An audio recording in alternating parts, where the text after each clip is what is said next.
The moment the engine exploded at 30,000 feet, Lena Carter realized she was going to die next to the man she hated most in the world. That's where everything changed.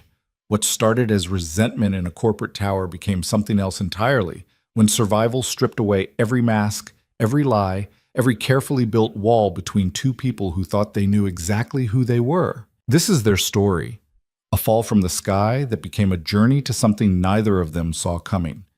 If you're watching from anywhere in the world, drop your city in the comments below. I want to see how far this story travels, and if it moves you, hit that like button. Now, let's begin. The leather seat felt too soft.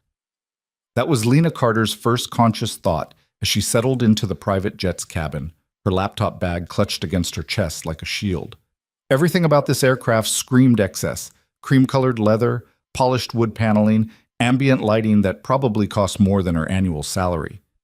She'd been designing marketing materials for Voss Industries for 3 years, and this was the first time she'd been summoned to travel with him. Adrian Voss sat across the aisle, his attention fixed on a tablet, fingers moving with mechanical precision.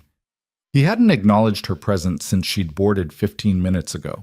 Not a glance, not a word, just that infuriating focus that made everyone around him feel like furniture. Lena studied him from behind the safety of her laptop screen. Everything about Adrian Voss was sharp. The cut of his charcoal suit, the angle of his jaw, the cold calculation in those steel-gray eyes whenever they happened to land on anyone unlucky enough to require his attention. At 34, he'd built an empire by being ruthless, and he wore that reputation like armor. She hated him, not the passionate kind of hatred that burns hot and consumes you. No, this was the quiet, exhausting kind. The hatred born from 3 years of watching him crush people's ideas without explanation, cancel projects with a single word, and treat human beings like data points in whatever algorithm ran inside his head. The flight attendant appeared, offering drinks with a practiced smile. "Ms. Carter? Mr. Voss?" "Water," Lena said quietly. Adrian didn't look up. "Nothing." The attendant retreated and silence reclaimed the cabin. Outside the windows, Seattle had become a memory beneath clouds that looked like cotton pulled apart. They were heading to Vancouver for a merger meeting. 45 minutes in the air, Adrian had said during the 5-second briefing he'd given her in the hallway that morning. "Bring the Peterson campaign mock-ups. Be ready to present. Don't waste time." Those were the only words he'd spoken directly to her in 6 months. Lena's fingers hovered over her keyboard, but she couldn't focus. Something felt wrong. She'd noticed it during boarding, the flight crew exchanging glances, the pilot's voice just a fraction too tight during the safety announcement. Maybe she was imagining it. Maybe it was just nerves. She'd never been comfortable with flying, and doing it in close quarters with Adrian Voss made every instinct scream to run. "You're wasting energy worrying about turbulence." Lena's head snapped up. Adrian was looking at her now, those gray eyes sharp enough to cut. I'm not... Your leg's been bouncing for 10 minutes. Either you're anxious about the flight or you drank too much coffee. He turned his attention back to his tablet. "Turbulence is statistically insignificant. Focus on your work." Heat flooded her cheeks. "I am focused." "Then stop fidgeting." The words landed like a slap. Lena's jaw tightened, her fingers curling against the laptop's edge. This was Adrian Voss in his natural habitat, reducing people to their inefficiencies, cataloging their weaknesses, filing them away in whatever cold storage he used instead of a heart. She forced her attention back to the screen, pulling up the Peterson campaign files. Colors and layouts blurred together as frustration buzzed beneath her skin. 3 years. 3 years of her best work being dissected by this man who probably didn't know the names of half the people who worked for him.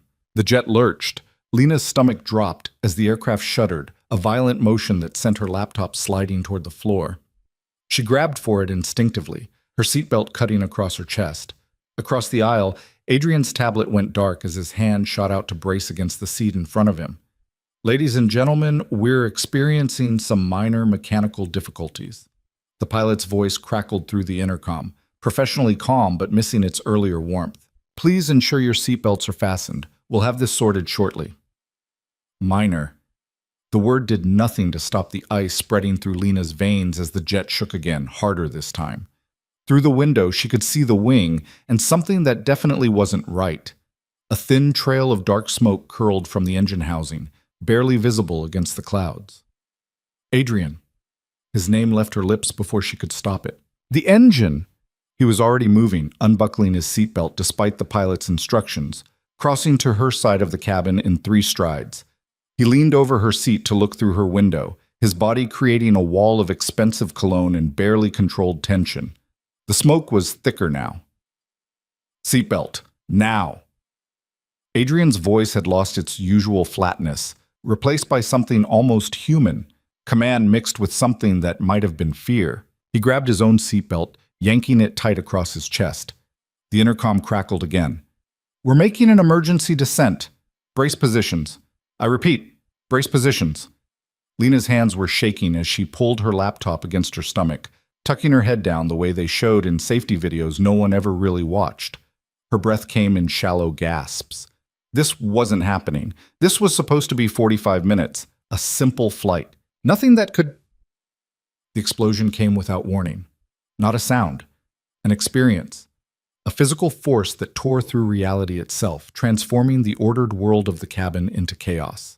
The jet's frame screamed, metal shrieking against metal as something fundamental broke. Lena felt herself lifted against her seatbelt, her body weightless for an impossible moment as the aircraft tilted violently. Oxygen masks dropped from the ceiling, swinging wildly. Emergency lights flashed red, painting everything in hellish strobes. The roar of wind filled her ears as somewhere, everywhere, air rushed past torn metal. She couldn't see through the windows anymore, just spinning clouds and flashes of green that might have been ground. Her laptop was gone. The cabin was sideways. No, they were sideways or upside down or falling. All of it at once. The seatbelt cut into her chest like a blade, holding her as the world spun, and reality became a nightmare of noise and motion and terror, so pure it erased thought itself. Through it all, one image burned into her consciousness. Adrian Voss's face. He was looking at her, not at his tablet, not at the chaos consuming them, but directly at her. Across the impossible distance of the tilting cabin, his gray eyes locked on hers. In that moment, stripped of everything, he wasn't her boss. Wasn't cold, untouchable Adrian Voss who treated people like equations. He was just a man. Terrified. Human. Their eyes held for 3 seconds that contained entire lifetimes. She saw fear there. Real, raw fear that mirrored her own. She saw recognition, the acknowledgement that this was the end, that in seconds they would cease to exist, that everything they'd ever been or done or felt would stop. And she saw something else, something that made no sense in that moment of ultimate chaos. Regret. Then the aircraft tore apart, the world became violence. Metal screamed and split. Wind became a physical thing, tearing at everything. Lena's body jerked against the seatbelt as the cabin section ripped away from something. The cockpit maybe, or the tail, impossible to tell. And suddenly there was sky, where a wall had been, and the roar of wind was all there was. She was falling. They were all falling. The forest rose up to meet them like a living thing, green and endless and absolutely final. Lena's scream tore from her throat, lost instantly in the impossible noise of descent. She saw trees, saw the ground racing closer, saw pieces of the aircraft scattered across the sky like twisted confetti. She saw Adrian's section of the cabin spinning away, separating from hers in the chaos. Then the trees reached up and swallowed everything. Impact. Not one moment, but 1,000, compressed into an eternal second. Branches breaking, metal crumpling, her body thrown against restraints that held and didn't hold simultaneously. Sound became pain, became darkness, became nothing, became silence. The quiet was what woke her. Not gentle silence, not peaceful, the silence of a world holding its breath, waiting to see if she would take another one herself. Lena's eyes opened to green, leaves, branches, sky visible in patches through a canopy that swayed gently overhead. For several seconds, she couldn't understand what she was seeing. Her brain struggled to connect the peaceful forest scene above her with the last memory she had. Falling, the aircraft coming apart, that moment when she'd known with absolute certainty that she was going to die. But she was breathing. Her chest rose and fell, each breath a small miracle that hurt in ways she couldn't quite catalog yet. Her body was a map of pain, but the fact that she could feel it meant something impossible. She was alive. Oh God. The words came out as barely a whisper, her throat raw. "Oh God! Oh God!" Lena tried to move and immediately regretted it. Pain lanced through her left side, sharp enough to gray her vision for a moment. She was lying on her back in undergrowth, leaves and broken branches surrounding her like a nest. How was that possible? She should be dead. The fall alone should have... The seatbelt. She looked down, confused, and found herself still strapped into her seat. Not the whole cabin, just her seat, torn free from the aircraft's frame, the metal twisted and scorched, but somehow intact enough to have... What? Caught in the trees? Absorbed some of the impact? She didn't understand. Couldn't understand. But she was here, alive, lying in a forest that stretched endlessly in every direction. With shaking hands, Lena fumbled for the seatbelt release. It took 3 tries, her fingers clumsy with shock and pain, but finally the mechanism clicked and she was free. She rolled onto her side slowly, testing each movement for new pain. Her left arm throbbed, her ribs screamed, but everything moved. Nothing felt broken, though she had no idea how that was possible. Standing took effort. The world tilted dangerously when she first tried, and she had to grab onto a tree trunk to keep from falling. Her legs shook, threatening to fold, but she forced them to hold. One breath. Another. The forest spun slightly, then steadied. Debris was everywhere. Now that she was upright, Lena could see it. Pieces of the aircraft scattered through the trees like twisted artwork. A section of wing hung in branches 20 feet above her. Metal fragments dotted the forest floor, some still smoking. Insulation and wiring and things she couldn't identify were strewn across the undergrowth, incongruous and horrible against the natural beauty of the forest. "Hello?" Her voice came out weak, barely carrying 10 feet.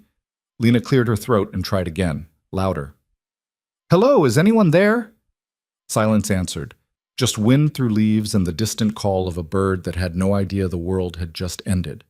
The pilot, the flight attendant. They had been in the cockpit, in the front section that had separated during the descent.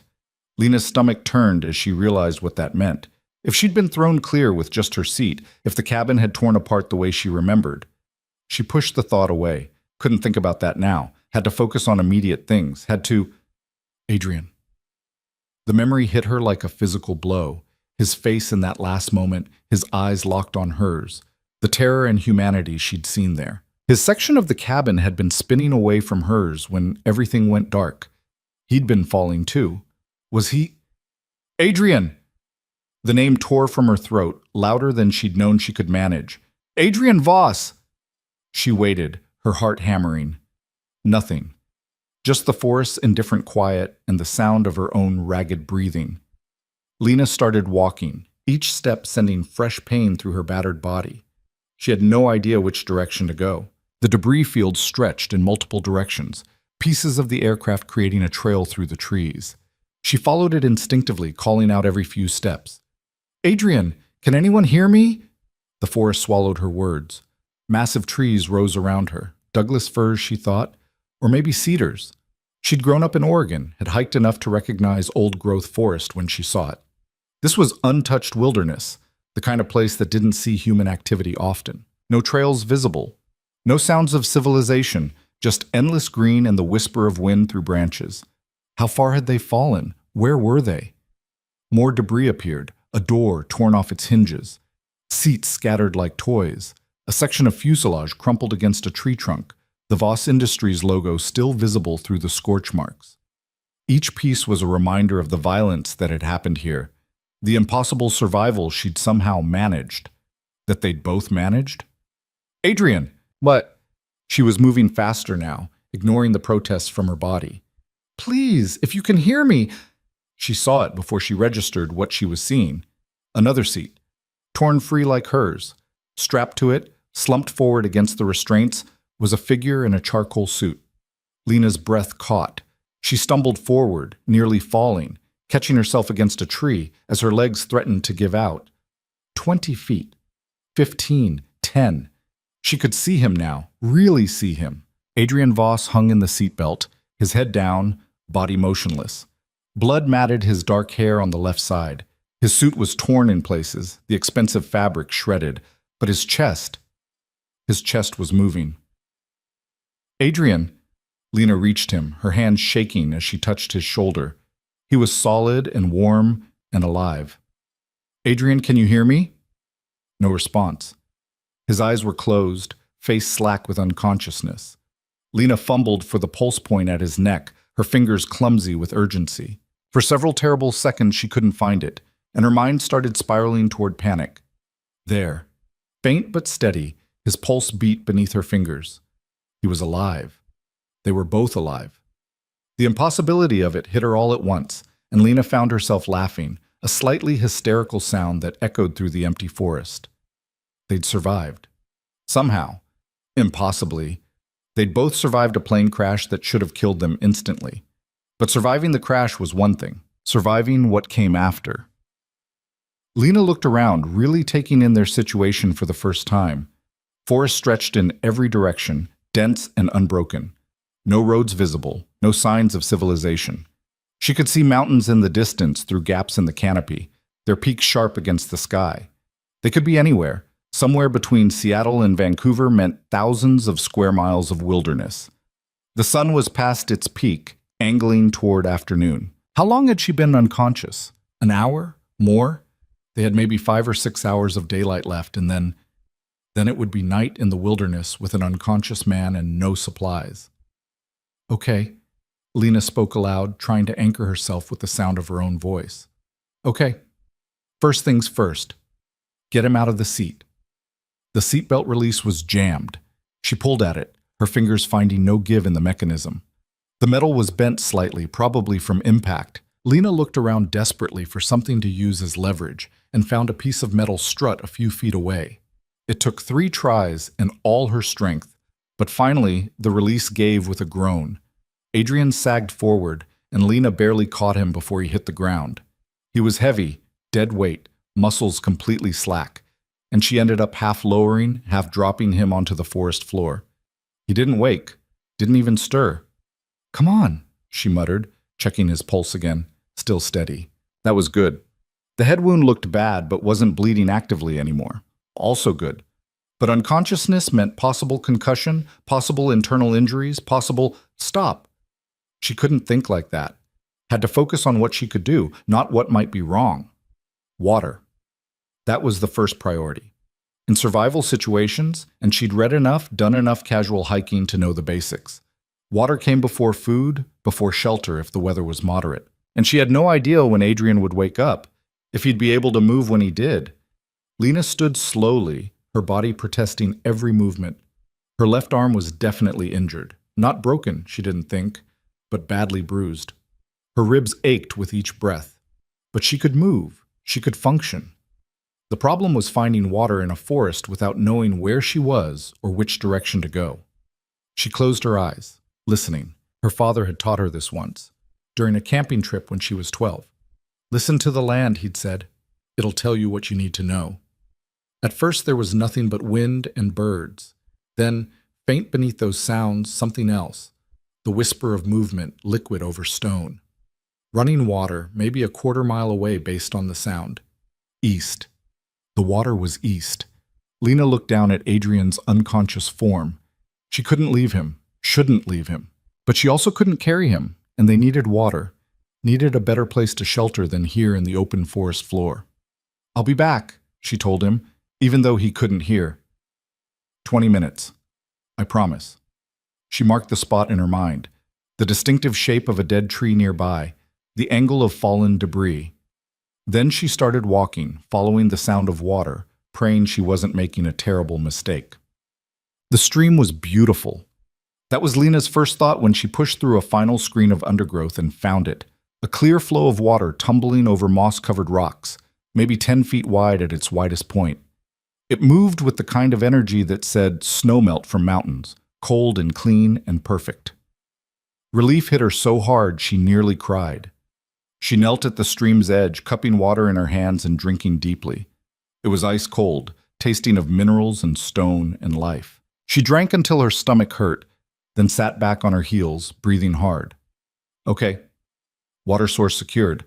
Now she needed to find a way to carry it back to Adrian and find shelter, and movement caught her eye upstream. Lena froze, her heart suddenly hammering. There, on the opposite bank, maybe 30 yards away, a massive shape moved through the shadows. Dark fur, powerful shoulders, the shambling gait of something that had never learned to fear humans because it had never needed to. A bear. It hadn't seen her, was focused on something else, nosing at the ground near the water's edge. Lena remained perfectly still, every muscle locked, barely breathing. She'd read about bear encounters. Knew you weren't supposed to run, weren't supposed to make sudden movements. But reading about it and actually being there, watching several 100 pounds of predator move through the same space she occupied, was entirely different. The bear lifted its head, sniffing the air. "Don't see me," Lena thought desperately. "Please don't see me." For several eternal seconds, the bear stood motionless, its head turned slightly in her direction. Then, with an almost casual movement, it turned and lumbered back into the forest, disappearing into the undergrowth like a shadow. Lena remained frozen for a full minute after it vanished, her heart trying to break through her chest. Only when she was absolutely certain it was gone did she allow herself to move, backing away from the stream slowly before turning and half-running back the way she'd come. Adrian was exactly where she'd left him, still unconscious in the growing afternoon shadows. Lena dropped to her knees beside him, checking his pulse again, still steady, before sitting back and trying to calm her racing thoughts. They had water nearby. That was good.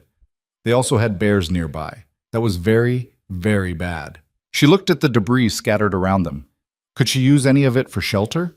The section of fuselage she'd passed might work. If she could drag Adrian to it. If she could create some kind of barrier, if she could find a way to make them invisible to predators while Adrian was helpless. And she was one person. Injured. Exhausted. Terrified. "Please wake up," she whispered, looking at Adrian's slack face. "I really, really need you to wake up." But he didn't. Just kept breathing, kept existing in that space between consciousness and its absence, leaving Lena alone with the forest and the approaching night and the impossible task of keeping them both alive. She forced herself to stand. Sitting here wouldn't help. Had to keep moving, had to find shelter before dark, had to... Adrian groaned. The sound was soft, barely audible, but Lena spun toward him so fast she nearly fell. His eyelids fluttered. His hand twitched against the ground. Then slowly, impossibly, his eyes opened. Gray. Still sharp despite the confusion clouding them. "What?" His voice came out rough, barely more than a whisper. "What happened?" Lena felt something break loose in her chest, relief so intense it was almost painful. "The plane crashed. She looked around at the endless forest. "I don't know where we are. Somewhere in the wilderness." Adrian blinked slowly, his gaze sharpening as consciousness returned. He tried to sit up, made it about 6 inches before his face went gray and he sagged back with a curse. "Don't move," Lena said quickly, kneeling beside him. "You hit your head. You could have a concussion." "Could have..." He closed his eyes briefly, then opened them again, looking at her with an expression she'd never seen before. Not cold calculation, not dismissal, something raw and human. "You're injured. So are you." "The pilot?" Lena shook her head. She didn't have to say it. Adrian's jaw tightened, and for a moment something that might have been grief flickered across his face before he locked it down. When he spoke again, his voice had regained some of its usual control, though it remained rough around the edges. "How long was I out?" "I don't know, maybe an hour. I was unconscious too." He processed this, his gaze moving past her to take in their surroundings. She watched his face as he cataloged the situation, the debris, the forest, the lowering sun, watched him reach the same conclusion she had. They were alone, miles from anywhere, with night coming. "Can you stand?" she asked. "Yes." But when he tried, his legs refused to cooperate. He made it to his knees before the world clearly tilted, and Lena had to grab his arm to keep him from toppling over. "Take it slow," she said. I need to stand." There was steel in his voice now, the command she recognized from boardrooms. But it was different here, not directed at her as an employee, but spoken as simple fact. He did need to stand. Because if he couldn't, if he remained helpless on the forest floor, neither of them would say it, but they both knew. Out here, helplessness meant death. It took 3 tries and Lena's support, but finally Adrian got his feet under him. He swayed, his hand gripping her shoulder hard enough to hurt, but he stayed upright. His face had gone pale, emphasizing the blood matted in his hair, but his eyes remained clear. "There's water," Lena said, "about a quarter mile that way. And I found a section of the fuselage that might work for shelter." Adrian looked at her for a long moment, and in that gaze Lena saw something shift. A recognition, an acknowledgement that out here, the titles and roles they'd worn in the office meant nothing. Out here, they were just two people trying not to die. "Show me," he said. They moved slowly through the forest, Adrian leaning on her more than Lena suspected he wanted to admit. Each step was an exercise in determination, his breathing harsh but steady. She guided him to the fuselage section she'd spotted earlier, a curved piece of cabin wall about 8 feet long, one side relatively intact, offering at least some protection from the elements. "It's not much," Lena said as they reached it. "It's something." Adrian eased himself down beside it, his back against the metal. Sweat beaded his forehead despite the cooling air. "The water?" "That way. There's a stream." She hesitated, then added, "I saw a bear." His eyes snapped to her face. "How close?" "Close enough." He nodded slowly, taking this in. "Then we need fire. Before dark." "I don't know how to start a fire without matches." "I do."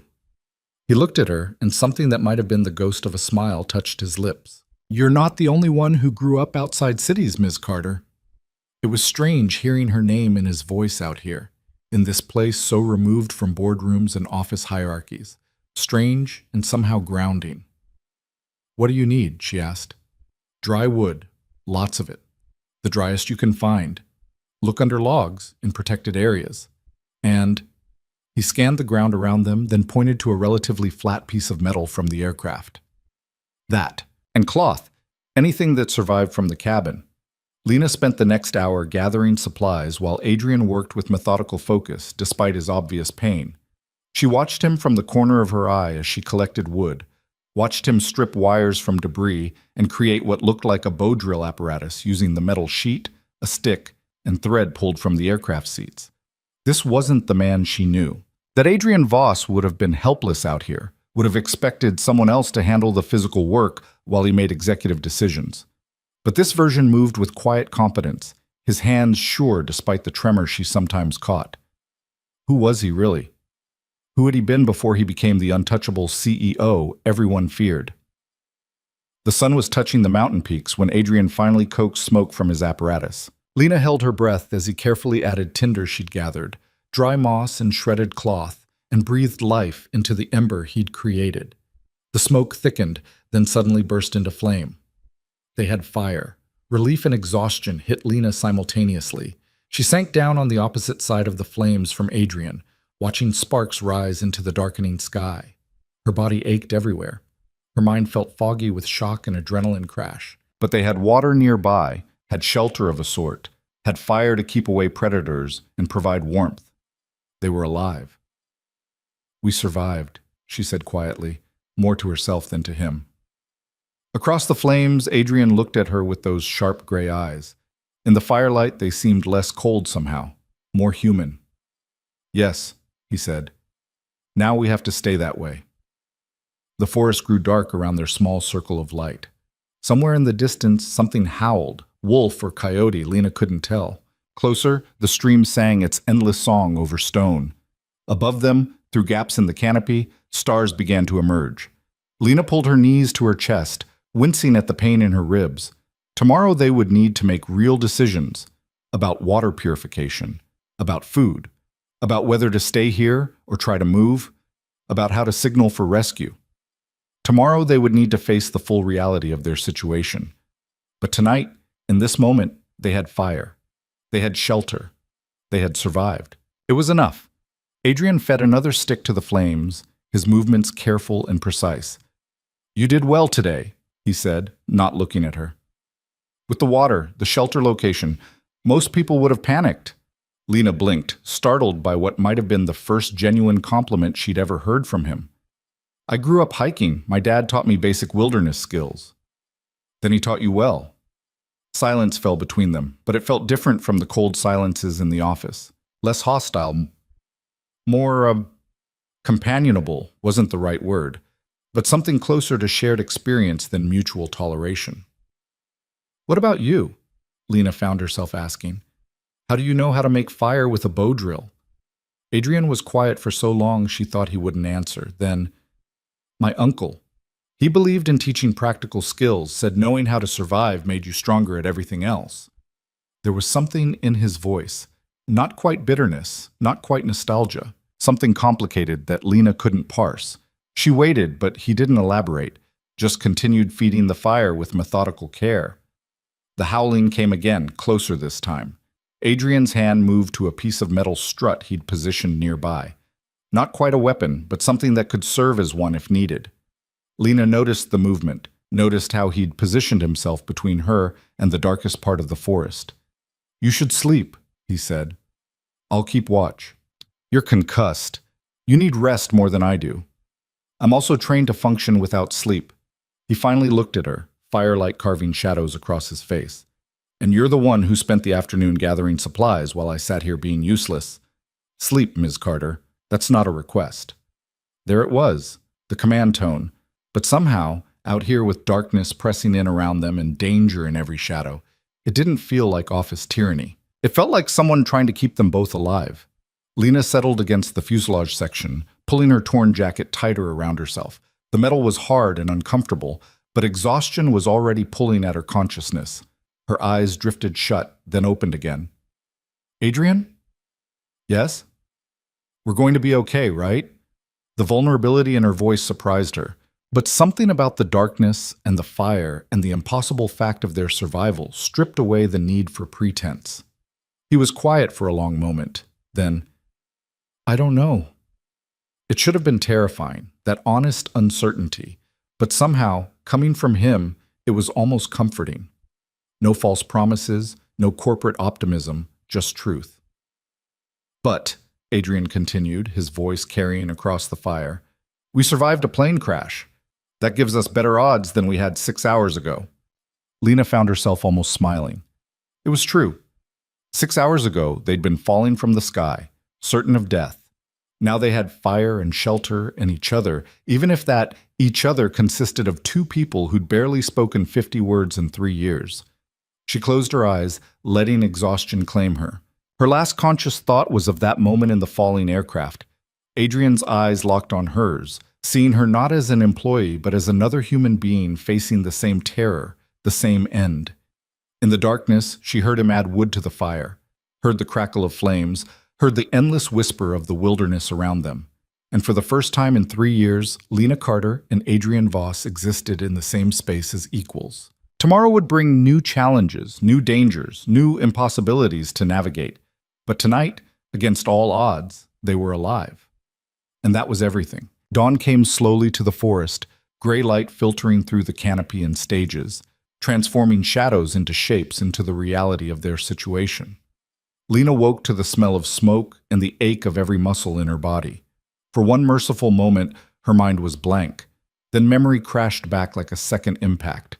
The crash, the forest, Adrian. She sat up too quickly, her ribs screaming protest. Across the dead fire, Adrian was gone. Panic seized her throat. Adrian? Here. His voice came from behind the fuselage section, rough with exhaustion, but steady. Relief flooded through her so intensely it left her lightheaded. He appeared a moment later, his suit jacket discarded, white shirt torn and stained with blood and dirt. The wound on his head had crusted over, dark against his pale skin.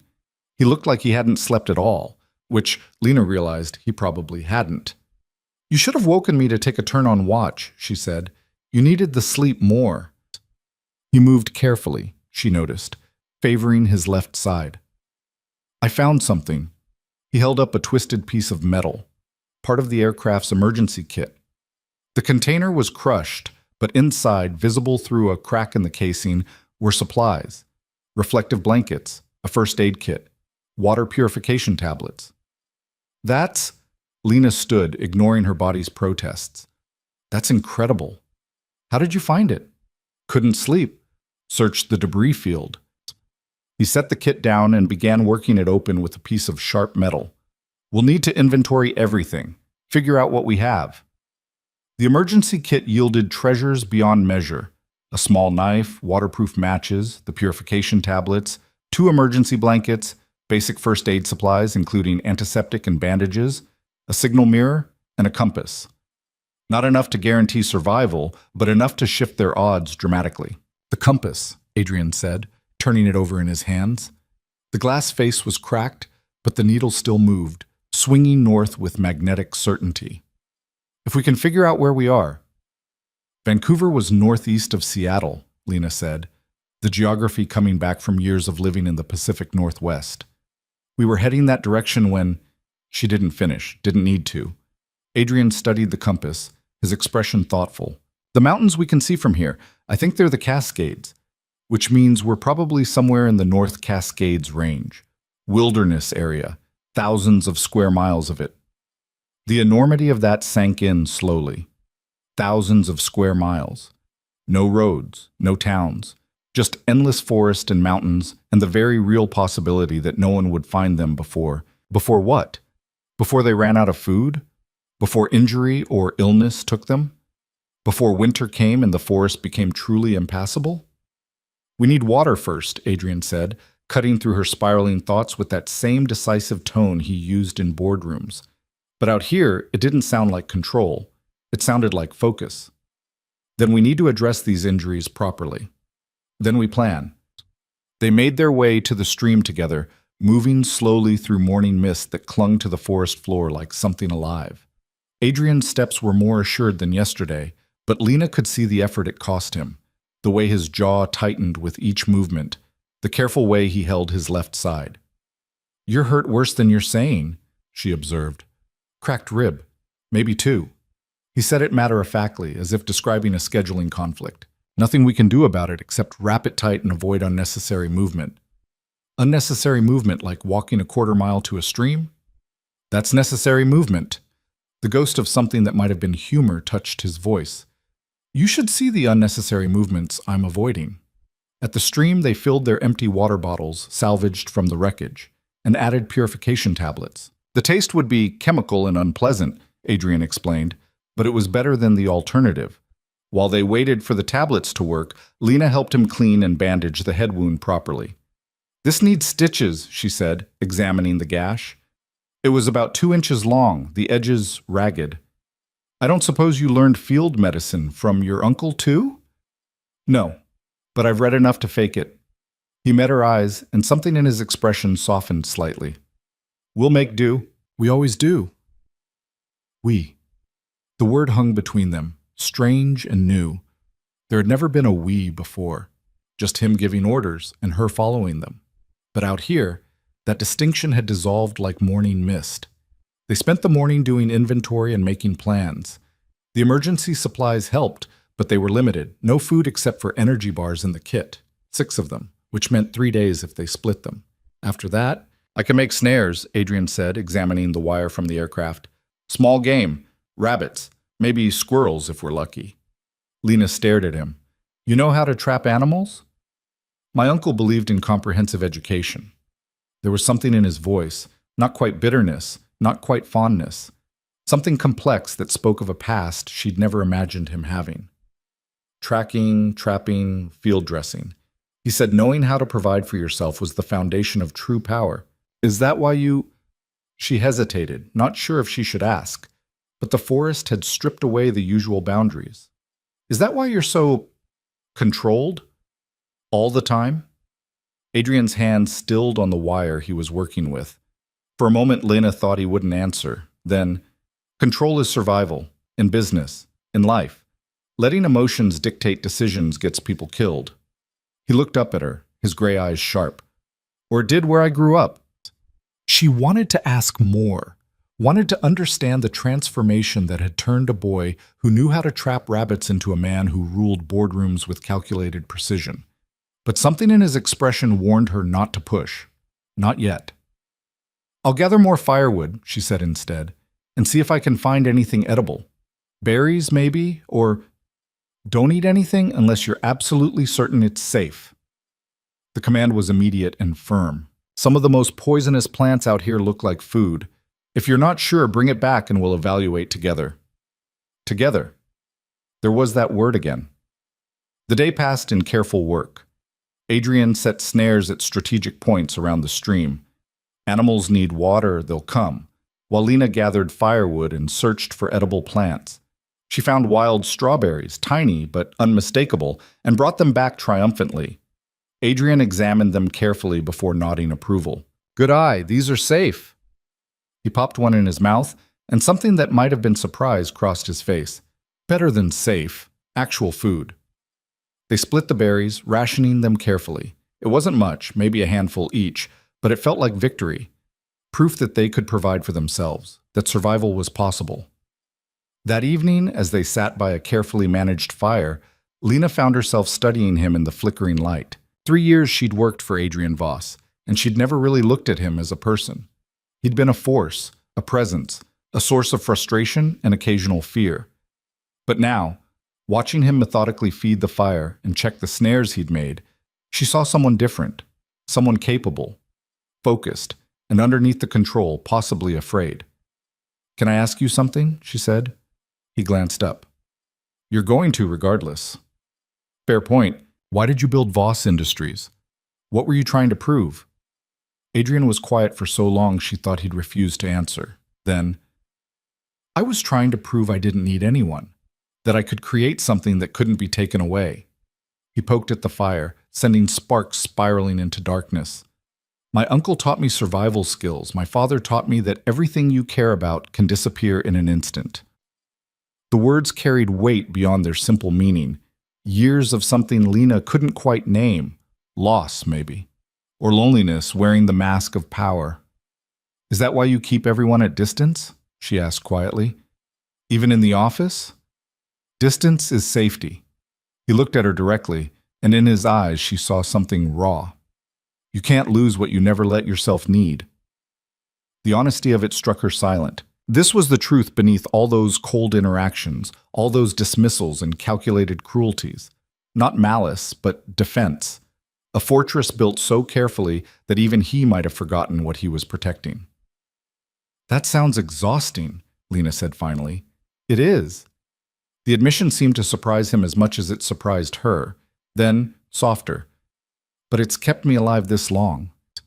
Before Lena could respond, movement caught her eye, something shifting in the darkness beyond their fire's circle of light. She tensed, her hand instinctively reaching for the metal strut they kept as a weapon. Adrian saw it too. He was already moving, rising smoothly despite his injuries, positioning himself between her and the darkness. Don't move, he said quietly. Don't make eye contact. The bear emerged from shadows like a nightmare-given form. Massive, close, too close. Its dark eyes reflected firelight as it regarded them with what might have been curiosity or hunger or simple territorial assertion. Lena's heart hammered so hard she was certain the bear could hear it. Beside her, Adrian remained utterly still, his body coiled with tension but showing no fear, or at least showing no fear to the bear. When I say run, he whispered, barely audible. You run to that tree behind us. Climb. Don't look back. I'm not leaving you. That's not a discussion. His voice carried absolute command. On my mark. The bear huffed, a sound like a steam engine releasing pressure. Then, with shocking speed for something so large, it charged. Now! Adrian's shout cracked like a whip, but instead of running, instead of climbing, he did something Lena's mind could barely process. He grabbed a burning branch from the fire and lunged forward, meeting the bear's charge with fire and a roar that seemed torn from something primal. The bear pulled up short, confused by this human who didn't run, didn't cower. For one eternal second, Adrian and the bear faced each other, man and nature in the rawest possible confrontation. Then Adrian thrust the burning branch forward again, shouting wordlessly, and the bear made its decision. It turned and lumbered back into darkness, disappearing as suddenly as it had appeared. Adrian stood frozen for another moment, the burning branch held before him like a sword. Then his legs seemed to give out, and he collapsed to his knees, gasping. Are you insane? Lena was beside him instantly, her hands shaking as she checked him for injuries. You could have been killed. So could you. He was breathing hard, his face pale in the firelight. That's why I told you to climb. And you were just going to face down a bear alone? I was going to give you time to get to safety. He said it like it was obvious. Like risking his life for hers was a simple equation that balanced. Lena stared at him, something shifting fundamentally in her understanding. This man, this cold, untouchable CEO, who'd never shown her a moment of warmth in 3 years, had just put himself between her and a predator without hesitation. "You're still insane," she said, but her voice caught on the words. "Probably." Adrian looked at her, and for the first time since she'd known him, he smiled. Actually smiled, not the corporate mask he wore in meetings, but something genuine and slightly wild. "But we're alive." They were. Against impossible odds, against nature's fury and their own mortality, they were alive. That night, they took turns on watch, but Lena found herself unable to sleep during her rest period. She kept seeing Adrian's face in that moment of confrontation, the absolute determination, the absence of hesitation. He would have died to give her time to escape, would have faced down the bear alone if it meant she survived. When had she stopped being just an employee to him?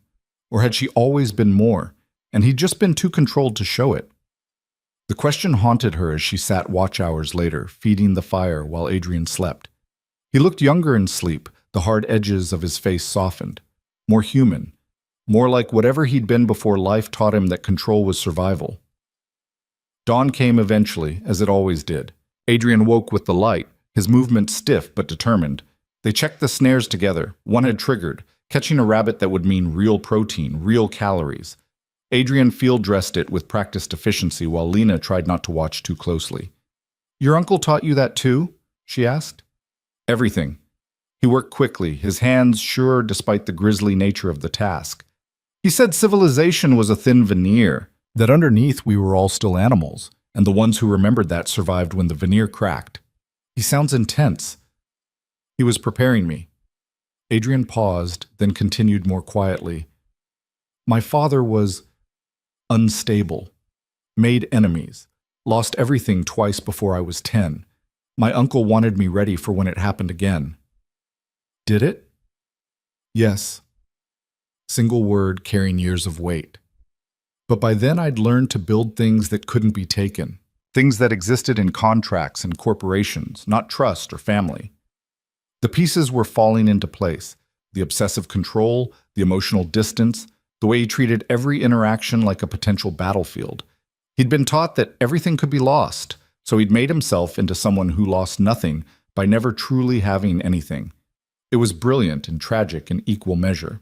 They cooked the rabbit over the fire, and the smell was almost overwhelming after 2 days of energy bars and wild berries. Adrian portioned it carefully, making sure she got slightly more despite her protests. You weigh less, he said pragmatically. You'll feel calorie deficit faster. Eat. She ate, and it was the best meal she could remember having. Strange how desperation transformed simple things into treasures. We need to make a decision, Adrian said as they finished eating. Stay here and wait for rescue, or try to move. What do you think? He considered, his expression thoughtful. The crash site is our best chance for searchers to find us, but we don't know if anyone's looking or where they're looking if they are. The flight plan had us over remote wilderness. We could be miles from where they expect. So we stay. For now. But we make preparations, build better shelter, stockpile food and firewood, create signals, smoke during day, fire at night. Use the mirror when we hear aircraft. He looked at her seriously. And we prepare for the possibility that rescue doesn't come before winter. The thought was terrifying. They were in late summer now, maybe 6 weeks before the first snows in these mountains. 6 weeks to either be found or become self-sufficient enough to survive what came next. Then we'd better get started, Lena said, surprised by the steadiness in her own voice. They worked through the day with focused intensity. Adrian used debris from the aircraft to reinforce their shelter, creating walls that would hold heat and block wind. Lena gathered moss for insulation and cut evergreen boughs for bedding, softer than the ground, and the needles would help repel insects.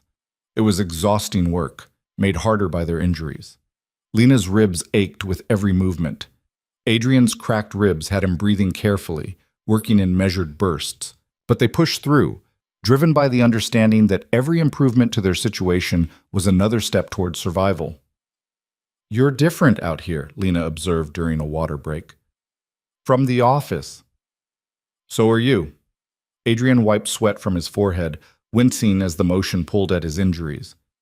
In meetings, you were always so quiet, deferential. Out here, you're decisive, strong. In meetings, you terrified me. I know. He said it without pride or shame, just acknowledgement. That was intentional. Fear keeps people focused, keeps them from making mistakes that cost time and money. Does it work? In business? Yes. He looked at her steadily. Out here? Fear just gets you killed. By evening, their shelter had transformed from a piece of wreckage into something approaching livable. Not comfortable, but protected. Defensible. Adrian had even rigged a simple alarm system using wire and tin from the aircraft. Anything trying to approach would make noise. They sat by the fire that night, exhausted but satisfied with the day's work. The rabbit had lasted through lunch as well, and they still had 3 energy bars left. The snares were reset. They had water, shelter, fire. The basics were covered. Tell me about your family, Adrian said suddenly. Your father who taught you to hike. Lena was surprised by the question. Adrian Voss didn't do personal, didn't ask about lives outside work. But maybe Adrian Voss, the CEO, and Adrian Voss, the survivor, were different people. Dad was a park ranger, she said. Oregon coast. He believed nature was the best teacher, said if you paid attention, the forest would tell you everything you needed to know. She smiled at the memory. He died when I was 19, heart attack on a trail he'd hiked 1,000 times. I'm sorry. Me too. She poked at the fire. After that, I threw myself into design school. Easier to focus on creating beauty than dealing with the loss, you know? I do know. Adrian's voice was quiet. When my father died, I was 22. I spent the next 12 years building Voss Industries. Never stopped long enough to process it. Did that work? No. The honesty in his voice was raw. But it gave me something to control when everything else was chaos. They sat in comfortable silence for a while, watching sparks rise toward stars. Somewhere in the forest, an owl called. Closer, the stream sang its endless song. Adrian? Lena hesitated, then pushed forward. Why did you put yourself between me and the bear? He was quiet for a long moment. Because losing you would have meant being alone out here. That's not the whole reason. No. He looked at her across the fire, and in his eyes she saw something she couldn't quite name, but it's the one I can admit to right now. The words hung between them, heavy with implication.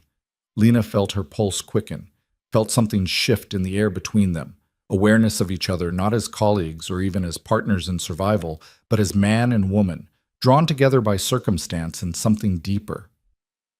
We should sleep, Adrian said, breaking the moment. Tomorrow we need to improve the signal site, check the snares, and gather more food.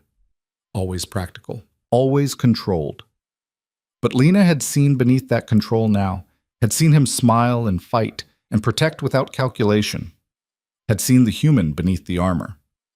That night, sleeping under the emergency blanket in their improved shelter, Lena found herself acutely aware of Adrian's presence 3 feet away. The sound of his breathing, the warmth of another human in the darkness. The knowledge that if danger came, he would face it first. When had everything changed? Was it the crash? The bear? Or had it been changing slowly since the moment their eyes met in that falling aircraft, when all pretense was stripped away, and they saw each other clearly for the first time? She didn't know, didn't have answers, but she knew with certainty that the Adrian Voss sleeping beside her now was nothing like the man she'd thought she hated. He was complicated and scarred and brilliant in ways that had nothing to do with business acumen. He was real. And despite everything, despite the danger and the wilderness and the impossibility of their situation, or maybe because of it, Lena found herself caring whether he survived, not just for her own sake, but for his. When had that happened? The question followed her into sleep, unanswered but persistent. Outside, the forest breathed around them. Stars wheeled overhead. And 2 people who'd barely known each other a week ago slept side by side, their survival bound together by circumstance and choice, and something neither of them was ready to name. Tomorrow would bring new challenges. But tonight, they were safe. Together. And somehow, impossibly, that was enough. The pattern of days settled into something almost rhythmic over the next 2 weeks. Wake at dawn, check snares. Purify water, tend the fire. Search for food, improve the shelter. Watch the sky for aircraft that never came. Sleep in shifts, always one awake, always vigilant against the forest's dangers. But beneath the routine, something was changing between them. Lena noticed it in small moments, the way Adrian's hand would steady her when she stumbled on uneven ground, lingering a fraction longer than necessary. The way his eyes would track her movements when he thought she wasn't looking. The careful way he portioned food, always making sure she got enough even if it meant he went without. She noticed it in herself too. The flutter in her chest when he smiled, which he did more often now. The way she'd started paying attention to the timbre of his voice, the precise movements of his hands as he worked. The fierce protectiveness she felt when she saw him wince from his still healing ribs. This wasn't the man from the office. Or maybe it was, stripped of all the armor he'd built to survive in a different kind of wilderness. "You're staring," Adrian said without looking up from the fish trap he was constructing by the stream. Lena felt heat rise to her cheeks. "I'm observing. There's a difference." "Is there?" Now he did look up, and there was something in his eyes, amusement mixed with awareness. He knew she was watching him differently, thinking about him differently. "What conclusions has your observation yielded?" "That you're surprisingly good at survival for a CEO." "And here I thought CEOs were all about survival, just different predators." He tied off the last piece of cordage on the trap. "This should work. Fish follow the current, swim into the narrow end, can't find their way back out." "Where did you learn that?" "Books, mostly. After my uncle died." He lowered the trap into the water, securing it with stones. "I read everything I could about survival, wilderness medicine, tracking, as if knowing it all could—" He trailed off. "Could what?" "Could mean I'd never be helpless again." He stood, brushing dirt from his hands. His suit pants were ruined, torn, and stained beyond recognition. His shirt was in worse shape, but somehow he carried himself with the same quiet authority he'd had in boardrooms. "Control through knowledge. It's been my strategy for everything." "Is it working?" Lena asked quietly. "Out here?" Adrian looked at her for a long moment. "I don't know anymore. Out here, the more I try to control, the more I realize how little control we actually have." He gestured at the endless forest around them. "We can prepare, can improve our odds, but ultimately we're at the mercy of forces so much bigger than us." It was the most vulnerable thing she'd heard him say. No pretense, no deflection, just honest uncertainty. "That's terrifying," Lena said. "Yes." He moved closer, and she could see fatigue in the lines around his eyes, the shadow of beard on his jaw. They'd both lost weight in 2 weeks, their bodies burning through reserves. But there was something else in his expression, too, something that made her breath catch. "But somehow less terrifying with you here." The words hung between them, loaded with meaning neither of them seemed ready to fully acknowledge. Lena felt her pulse quicken, felt the careful distance they'd maintained start to dissolve. "Adrian." A sound cut through the moment, the distant throb of rotors. Helicopter. They both froze, heads snapping toward the sky. There, visible through a gap in the canopy, a speck moving against clouds. Search and rescue. Had to be. "The signal mirror!" Lena was already running, stumbling over roots in her haste. Adrian was right behind her, both of them racing to their shelter where they kept the emergency supplies. Adrian grabbed the mirror while Lena kicked dirt over the fire, smothering it.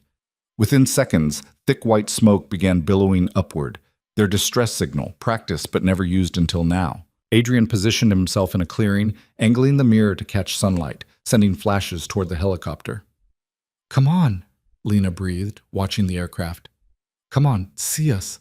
Please see us." The helicopter continued on its path, moving steadily northeast. No course change, no circling, just straight flight that would take it past them in less than a minute. "Here!" Lena screamed, knowing it was useless but unable to stop herself. "We're here!" Adrian flashed the mirror frantically, over and over, creating strobes of reflected light. But the helicopter was too far, the canopy too thick. Even with the smoke, even with the mirror, they were just another piece of forest from that altitude. They watched in helpless silence as the helicopter passed, its sound gradually fading until the forest swallowed it completely. Then there was nothing but birdsong and the whisper of wind through leaves and the crushing weight of missed opportunity. Lena sank to the ground, something breaking inside her chest. 2 weeks. 2 weeks of survival, of hope maintained through sheer determination, and rescue had passed right over them without seeing. "Hey!" Adrian was beside her suddenly, his hand on her shoulder. "Hey, it's okay." "It's not okay." Her voice cracked. "They were right there, and they didn't see us. Which means they're looking. They haven't given up." He knelt in front of her, forcing her to meet his eyes. "One helicopter means there will be others. We just need to be ready next time." What if there isn't a next time? What if that was it? The fear she'd been holding back for 2 weeks came pouring out. What if they stop looking and we're stuck here when winter comes, and we freeze to death or starve or... "Lena!" His hands were on her face now, cupping her cheeks, grounding her. "Look at me. We are not going to die here. Do you understand? We survived a plane crash. We survived a bear. We've survived 2 weeks in conditions that would have killed most people in 2 days. We're not giving up now." "You can't promise that." "No," he agreed quietly. "But I can promise I will do everything in my power to keep you alive. And I need you to promise the same. Can you do that?" She looked into his eyes, those gray eyes that had seemed so cold in the office, but now held warmth and determination and something fiercer. He meant it, every word. He would fight for their survival with the same ruthless focus he'd once applied to business deals. "I promise," she whispered. Something shifted in his expression. His thumb brushed her cheek, wiping away a tear she hadn't realized had fallen. For a moment they stayed frozen like that, his hands cradling her face, their bodies close enough that she could feel his warmth, see the exact moment his gaze dropped to her lips. Then he pulled back abruptly, releasing her and standing in one smooth motion. "We should build a better signal, something more visible from the air." The moment shattered. Lena felt its loss like a physical thing, but she nodded and stood, brushing dirt from her clothes. Whatever had almost happened, Adrian had chosen not to let it, had retreated behind control again. Maybe he was right to. Getting emotionally entangled when survival was uncertain would only complicate things, would only make loss harder if one of them didn't make it. But the thought of not making it hurt more now, because it wouldn't just be her death or his, it would be losing this, whatever this was becoming between them. They spent the afternoon constructing a massive SOS from white aircraft debris in the largest clearing they could find. It took hours of hard labor, dragging metal pieces, arranging them carefully, making sure the letters would be visible from altitude. By the time they finished, both of them were exhausted, covered in dirt and sweat. "It's good," Adrian said, surveying their work. "Large enough to see, distinct enough to recognize as man-made. Assuming anyone flies over again." "They will." He said it with such certainty that Lena almost believed him. That night, the temperature dropped sharply. They huddled close to the fire, the emergency blankets wrapped around their shoulders. Lena couldn't stop shivering despite the flames. "Come here." Adrian's voice was quiet. She looked up to find him opening his side of the blanket, creating space beside him. An invitation born of pure practicality. Shared body heat would keep them both warmer. But her heart still raced as she moved closer, tucking herself against his side. He was warm, solid. His arm came around her shoulders, pulling her tighter against him, and Lena felt something in her chest unclench. This wasn't romance. This was survival. Two people keeping each other alive through a cold night. But it didn't feel like just survival. "Better?" Adrian's voice rumbled in his chest, vibrating against her ear. "Yes." It came out barely a whisper. They sat like that as the fire burned low, neither speaking. Lena could hear his heartbeat, steady and strong, could feel the rise and fall of his breathing, could smell smoke and pine and something distinctly him underneath it all. "I was wrong about you," Adrian said suddenly, breaking the silence. "In the office, I thought you were limited, talented at design, but nothing beyond that. I was very wrong." Lena tilted her head to look at him. "You thought I was limited?" "I thought everyone was limited. Easier to keep people in boxes, assign them roles, not expect more than what served my purposes." His jaw tightened. I was wrong about a lot of things. Like what? Like believing control was the same as strength. Like thinking distance was protection. He looked down at her, and in the firelight his eyes were storm dark. Like assuming I could survive anything alone. You're not alone, Lena said softly. No. His arm tightened around her. I'm not. And that terrifies me more than anything this forest has thrown at us. Why? He was quiet for so long she thought he wouldn't answer. Then, because caring about someone gives them the power to destroy you. And I swore I'd never give anyone that power again. Who destroyed you before? The question slipped out before Lena could stop it. Adrian's expression shuddered slightly, but he didn't pull away. My mother left when I was 8.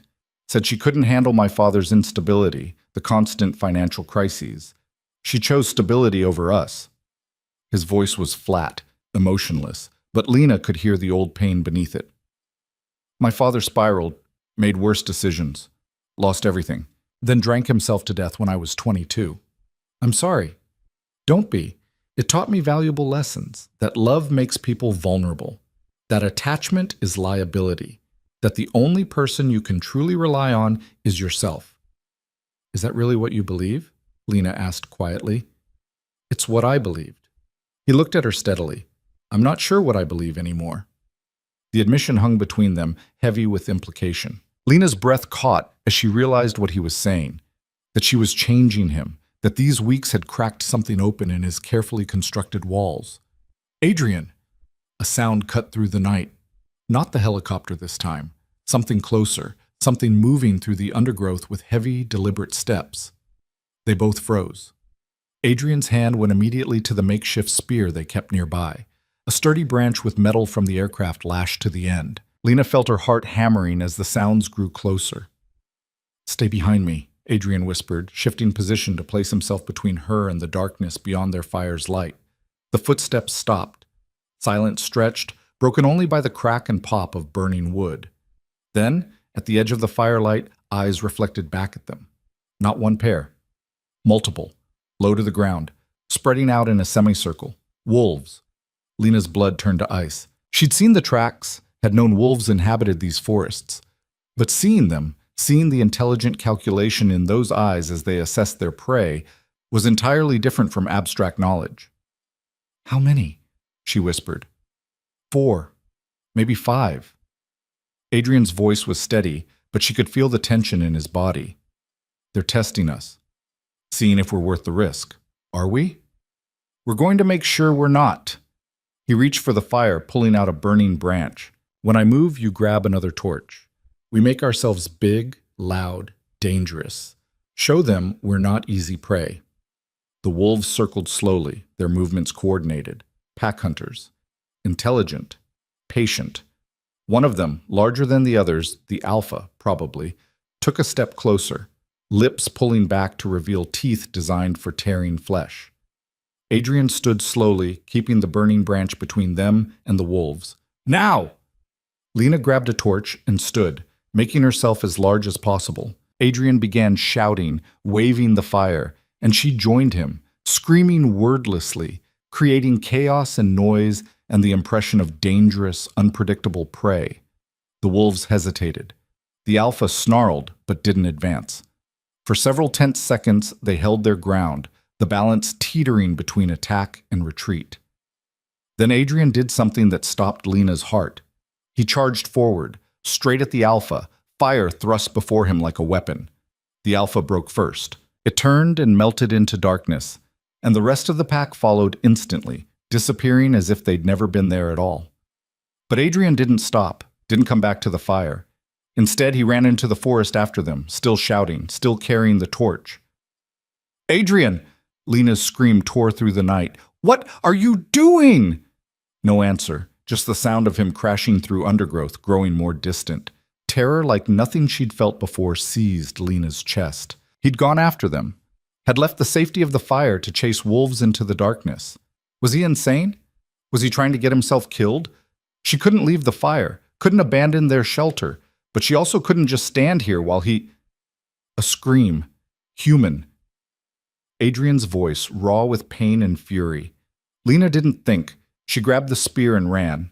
The forest was a nightmare of shadows and shapes that could be threats or trees. Branches tore at her face, roots tried to trip her, but she kept running, following the sounds of struggle ahead. Her torch illuminated fragments, crushed undergrowth, scattered pine needles, signs of violence. Then she saw him. Adrian was on the ground, the torch fallen beside him, still burning. One of the wolves, not the alpha, but one of the others, had circled back, had its jaws locked on his leg. He was fighting it with desperate strength, his hands around its neck trying to force it back. Lena didn't hesitate. She ran forward and drove the spear into the wolf's flank with every ounce of strength she possessed. The wolf yelped and released Adrian, spinning to face this new threat.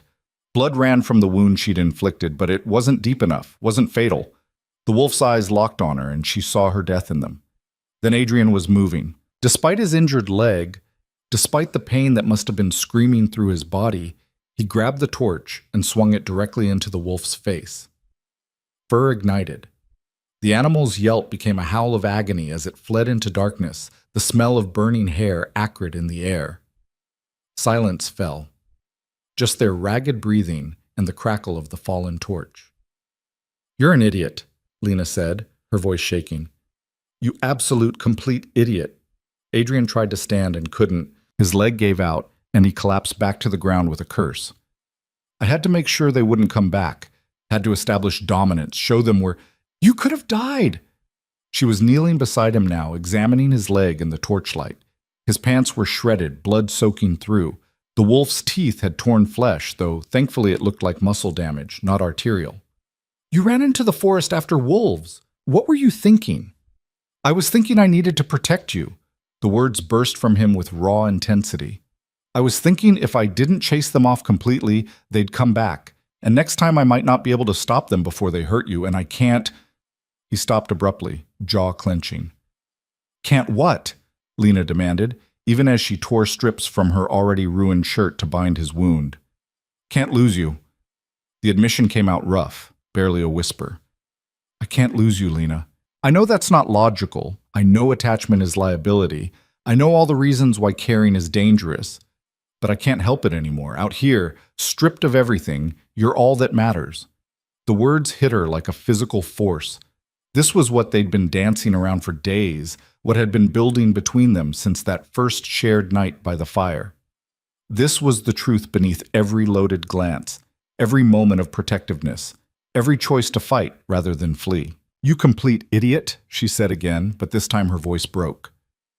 "You beautiful, stupid, reckless idiot." Then she kissed him. It wasn't gentle, wasn't tentative or questioning. It was fierce and desperate and full of 2 weeks of fear and survival and the absolute terror of almost losing him.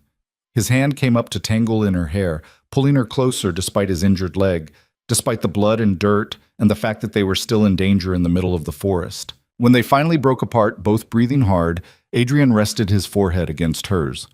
"We need to get back to the fire." "Can you walk?" "I'll crawl if I have to." But with her help, he managed to stand, leaning heavily on her shoulder. They made their way back slowly, tortuously, every step drawing a hiss of pain from him. At the fire, Lena cleaned and bandaged his leg properly using their limited medical supplies.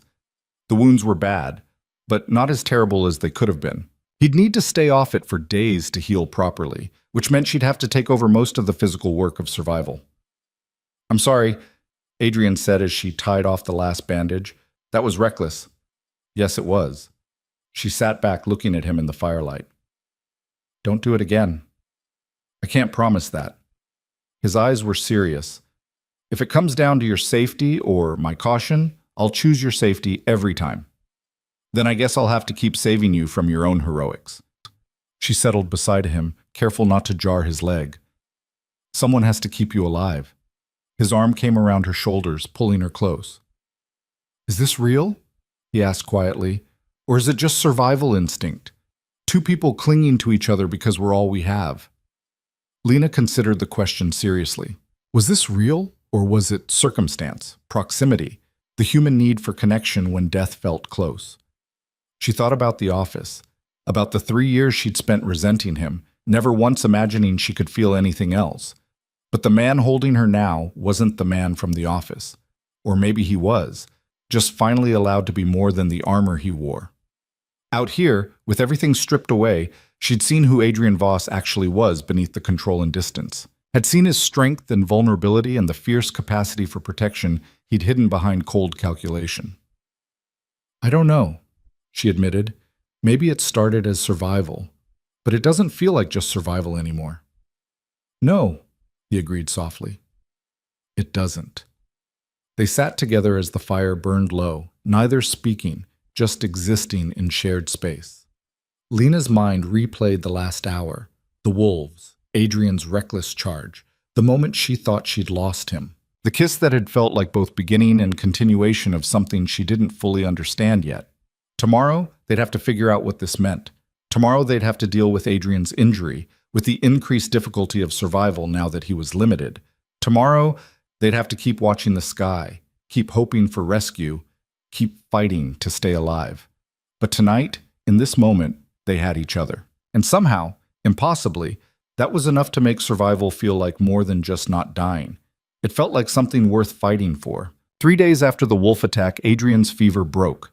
Lena had spent those 72 hours in a state of controlled terror, watching him slip in and out of delirium while infection ravaged his body despite her best efforts with their limited antibiotics from the emergency kit. She'd kept the wounds clean, changed bandages religiously, forced water and the last of their precious aspirin down his throat. She'd hunted and gathered alone, maintained the fire alone, kept watch alone while he thrashed and muttered through nightmares. When his eyes finally opened clear, focused, and fever-free on the fourth morning, Lena felt something break inside her chest. "Hey," he said, his voice rough from disuse. "You look terrible." A laugh escaped her, half relief, half hysteria. "You've been unconscious for 3 days with a raging infection, and you're critiquing my appearance?" Force of habit. But he reached for her hand, his fingers weak but warm. Normal warm, not the frightening heat of fever. "Thank you for keeping me alive." "You've done the same for me." She helped him sit up slowly, supporting his back. "How do you feel?" "Like I fought a wolf and lost." He looked down at his bandaged leg, then at the shelter around them. "You've been managing alone." "I had a good teacher." She gestured to the neat pile of firewood, the full water containers, the fish drying on a makeshift rack. "Turns out I'm more capable than either of us thought." Pride flickered across his face, mixed with something deeper. "I never doubted your capability. I just didn't let myself see it." Over the next week, as Adrian healed and regained strength, their dynamic shifted again. He couldn't do heavy work yet, so Lena took on most of the physical tasks while he handled planning and preparation from the shelter. It was strange seeing him vulnerable, dependent on her in ways that would have been unthinkable a month ago. But he didn't fight it, didn't try to hide his weakness or pretend he was fine, just accepted help with quiet grace that told Lena more about how much he'd changed than any words could have. "Tell me something," he said one evening as they shared a dinner of fish and cattail roots. "If we get rescued tomorrow, what's the first thing you'll do?" Lena considered the question. A month ago, she would have said, take a hot shower, eat real food, sleep in a real bed. But now those comforts seemed less important than something else. "I'd make sure you got proper medical attention for that leg," she said. Adrian's expression softened.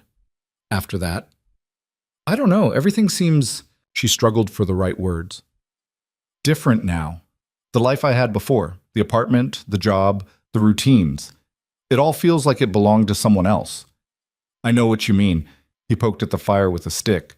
"I keep thinking about going back to the office, to board meetings and quarterly reports, and I can't imagine it. Can't imagine putting the mask back on, playing the role I created."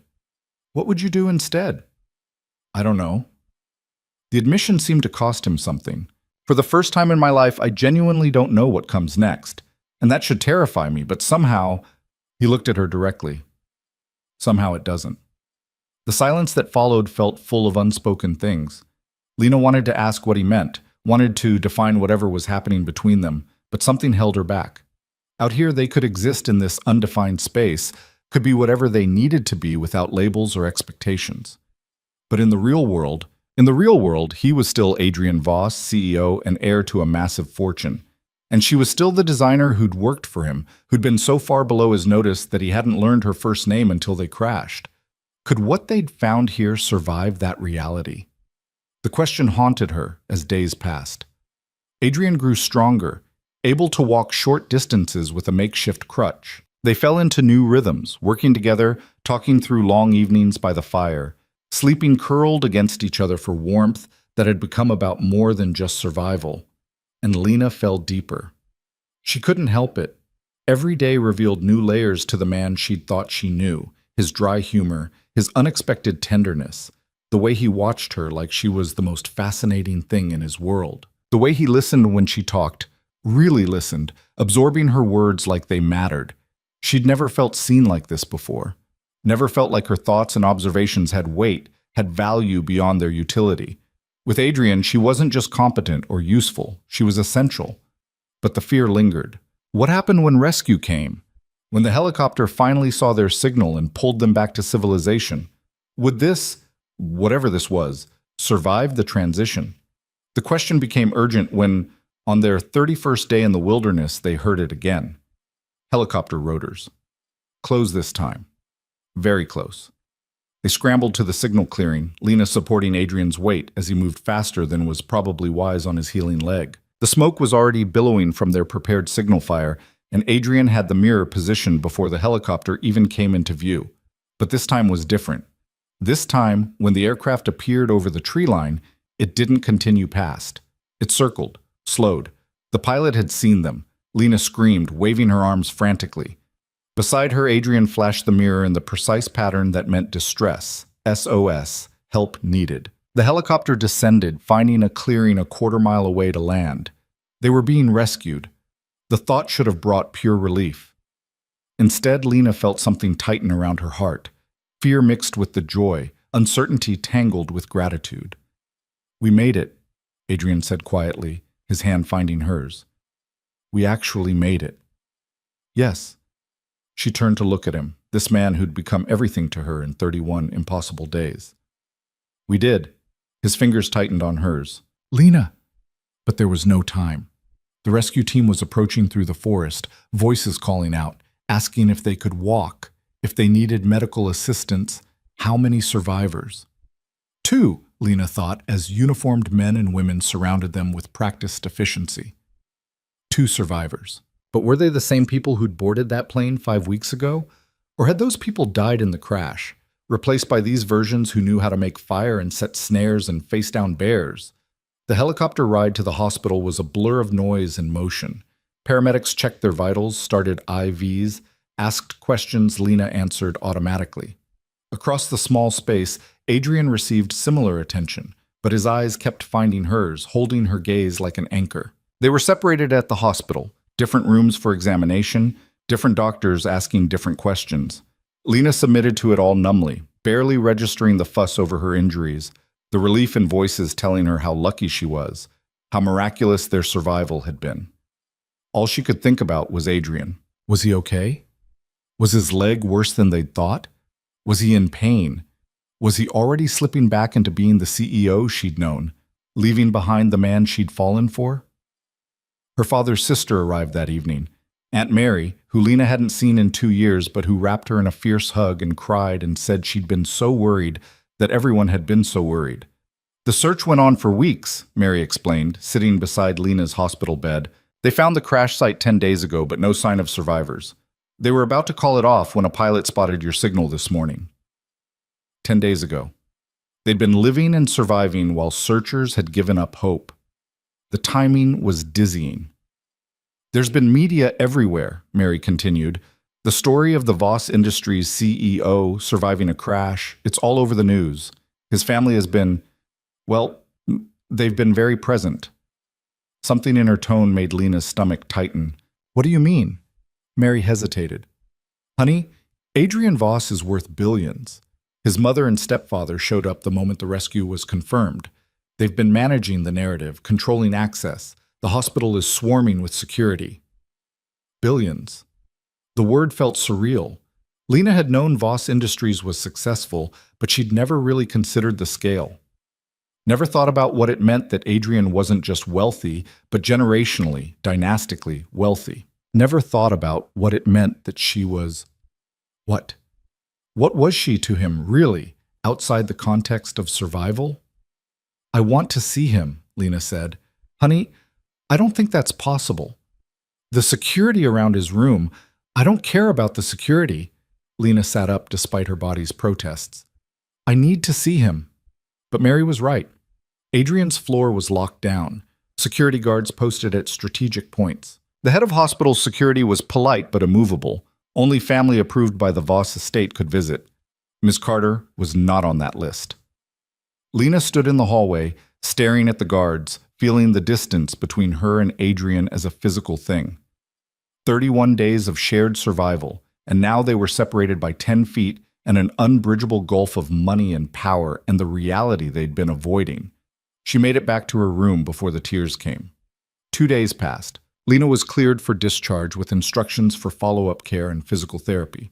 She'd lost 15 pounds, had bruising and scarring that would take months to fully heal, but was otherwise remarkably healthy considering the circumstances. She'd heard nothing from Adrian. No messages, no visits, just silence from the man who'd sworn he couldn't lose her, who'd risked his life to protect her, who'd held her through cold nights and looked at her like she was his entire world. Maybe that had only been true in the wilderness. Maybe, back in civilization, reality had reasserted itself. He was Adrian Voss, CEO and billionaire. She was Lena Carter, employee and nobody. The thought hurt more than any of her physical injuries. Aunt Mary drove her home to the apartment Lena had left over a month ago for what was supposed to be a simple business flight. Everything was exactly as she'd left it. Her laptop still sitting on the kitchen counter, coffee cup still in the sink, mail piled up inside the door. It felt like a museum of someone else's life. You should rest, Mary said, hovering anxiously. Doctor's orders. I can stay if you want, or I'm okay. Lena forced a smile. Really, I just need some time to adjust. After Mary left, Lena wandered her apartment like a ghost. Nothing felt real. Not the soft carpet under her feet, or the hum of the refrigerator, or the city sounds filtering through windows. Reality was fire and forest, and the sound of a stream over stones. Reality was Adrian's voice in the darkness, saying her name. This was just the illusion she'd have to learn to live with again. Her phone, charging for the first time in weeks, buzzed with notifications, hundreds of them. Messages from friends and acquaintances, many from people she barely knew, all expressing shock and relief and morbid curiosity. She scrolled through them mechanically until one caught her eye. From her former supervisor at Voss Industries. So glad you're safe. HR needs you to call regarding your employment status. Employment status. Right. Because she'd been scheduled to work, had missed over a month, and technically was still an employee of a company whose CEO she'd fallen for, slept beside, kissed once in a moment of desperate emotion? She didn't call HR. Instead, she opened news articles about the rescue, needing to see if Adrian was mentioned, needing to know he was okay even if he'd apparently forgotten she existed. The articles were everywhere. Photos of the helicopter landing at the hospital, speculation about the crash investigation, and buried in several stories. Adrian Voss, 34, CEO of Voss Industries, was accompanied by a company employee in the crash. Both survived the ordeal. The employee's name has not been released. A company employee. Not even her name. Just a footnote in his story. Lena closed the browser and sat in the growing darkness of her apartment, feeling the weight of reality settle over her like a shroud. This was how it ended. Not with closure or explanation, but with silence and distance and the slow understanding that what had happened in the forest stayed in the forest. The knock on her door came 3 days later. Lena almost didn't answer it. She'd been existing in a fog since coming home, going through motions without feeling anything, eating because she had to, sleeping because exhaustion eventually claimed her, existing because the alternative was unthinkable, but not because she particularly wanted to. But the knock came again, more insistent, and she dragged herself to the door. Adrian stood in her hallway. Not the Adrian from the forest. This version wore an expensive suit, had his hair properly cut, looked every inch the CEO she remembered from before. But his eyes were the same. Those storm-gray eyes that had seen her, really seen her, in the wilderness. "Hi," he said quietly.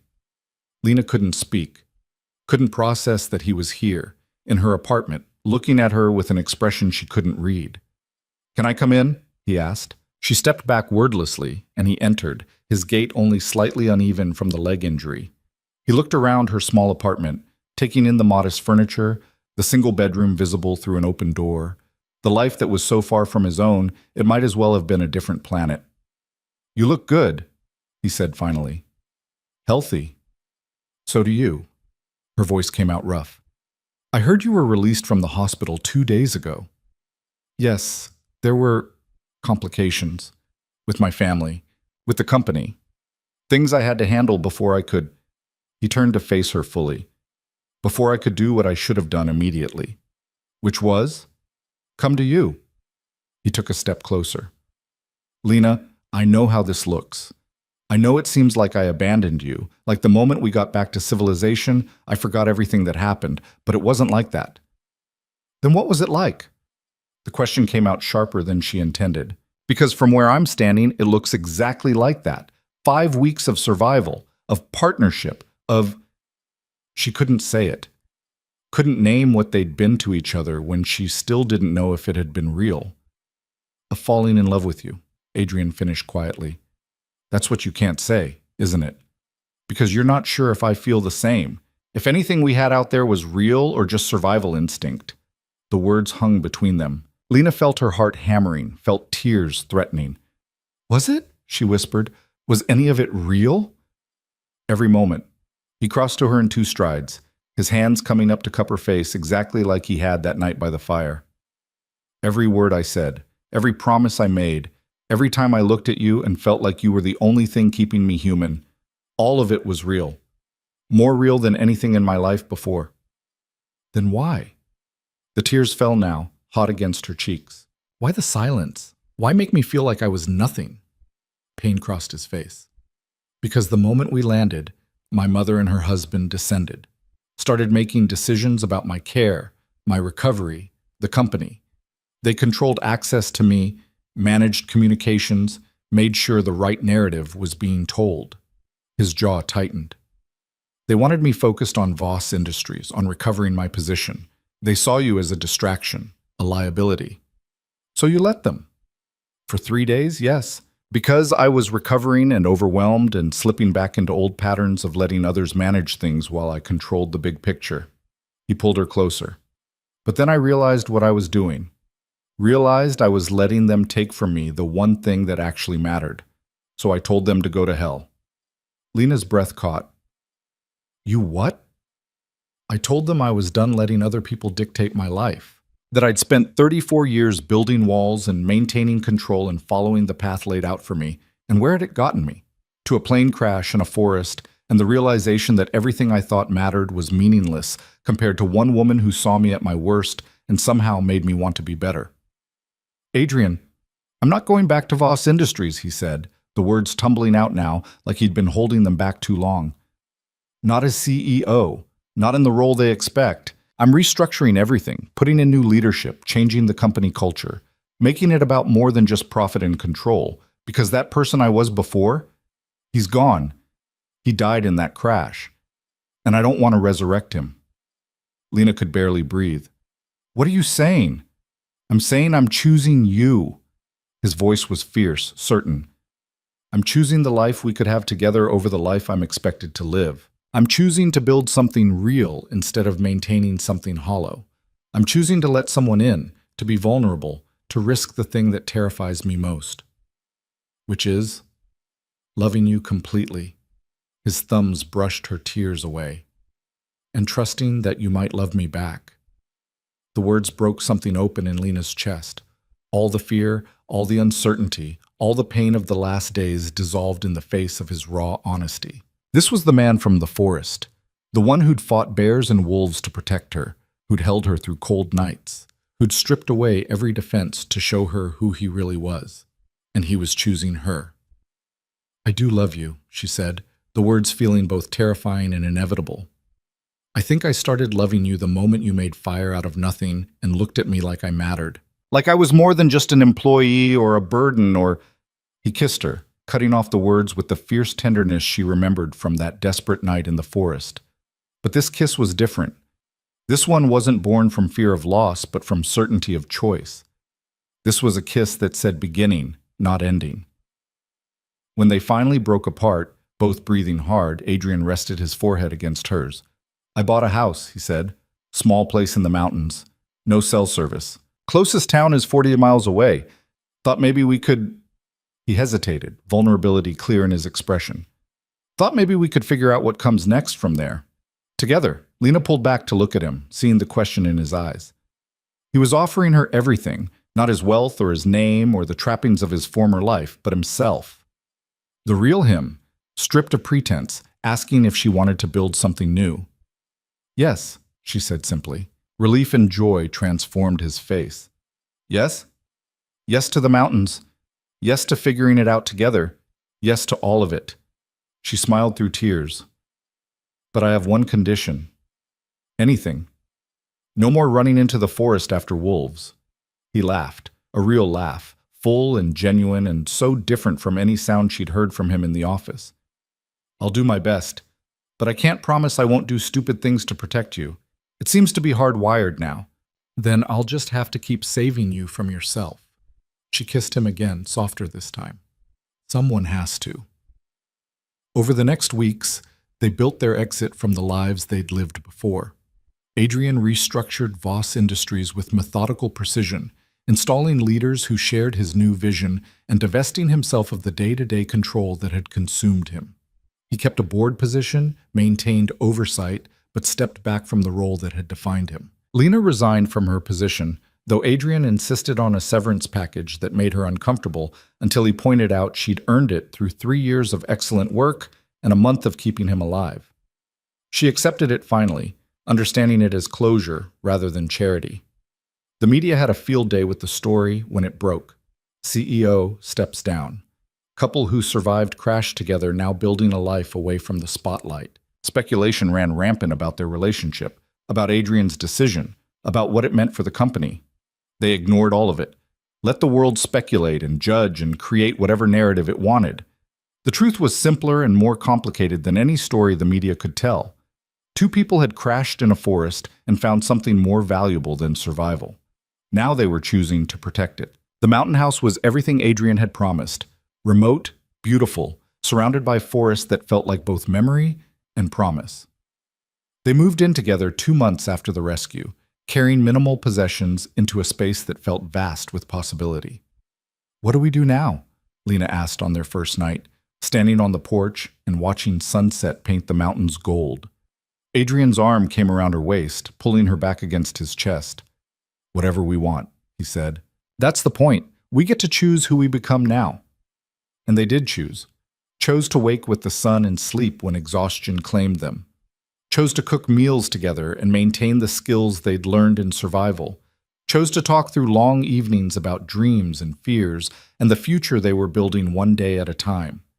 Chose each other over and over in ways both small and profound. 3 months after moving to the mountains, Adrian led Lena to a clearing overlooking a valley. The view was spectacular. Endless forest and distant peaks and sky so vast it made her feel both insignificant and infinite. "This is where I want to ask you something," he said, turning to face her. Lena's breath caught as he reached into his pocket and pulled out a simple ring. Not diamonds or ostentatious wealth, but a band carved from wood with delicate inlays of stone. "I made this," he said, "from a tree in the forest where we crashed, and stones from the stream where you found water. Because those things, the forest, the survival, the moment everything changed, they're part of us now, part of our story." Tears blurred her vision. "Adrian, marry me," he said simply, "not because it's expected or because it's what people do, but because I want to spend the rest of my life choosing you, because you're the only person who's ever seen all of me, the control and the fear and the man underneath, and somehow loved me anyway." "I love you because of all of it," Lena said, her voice breaking. "Not anyway." "Because." "So is that a yes?"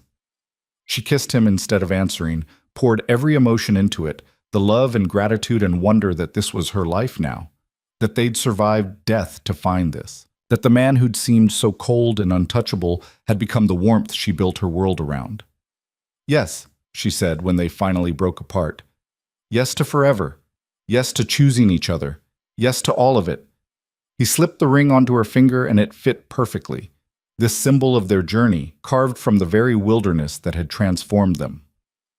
Lena looked at it through tears, then at the man who'd made it, and felt certainty settle into her bones.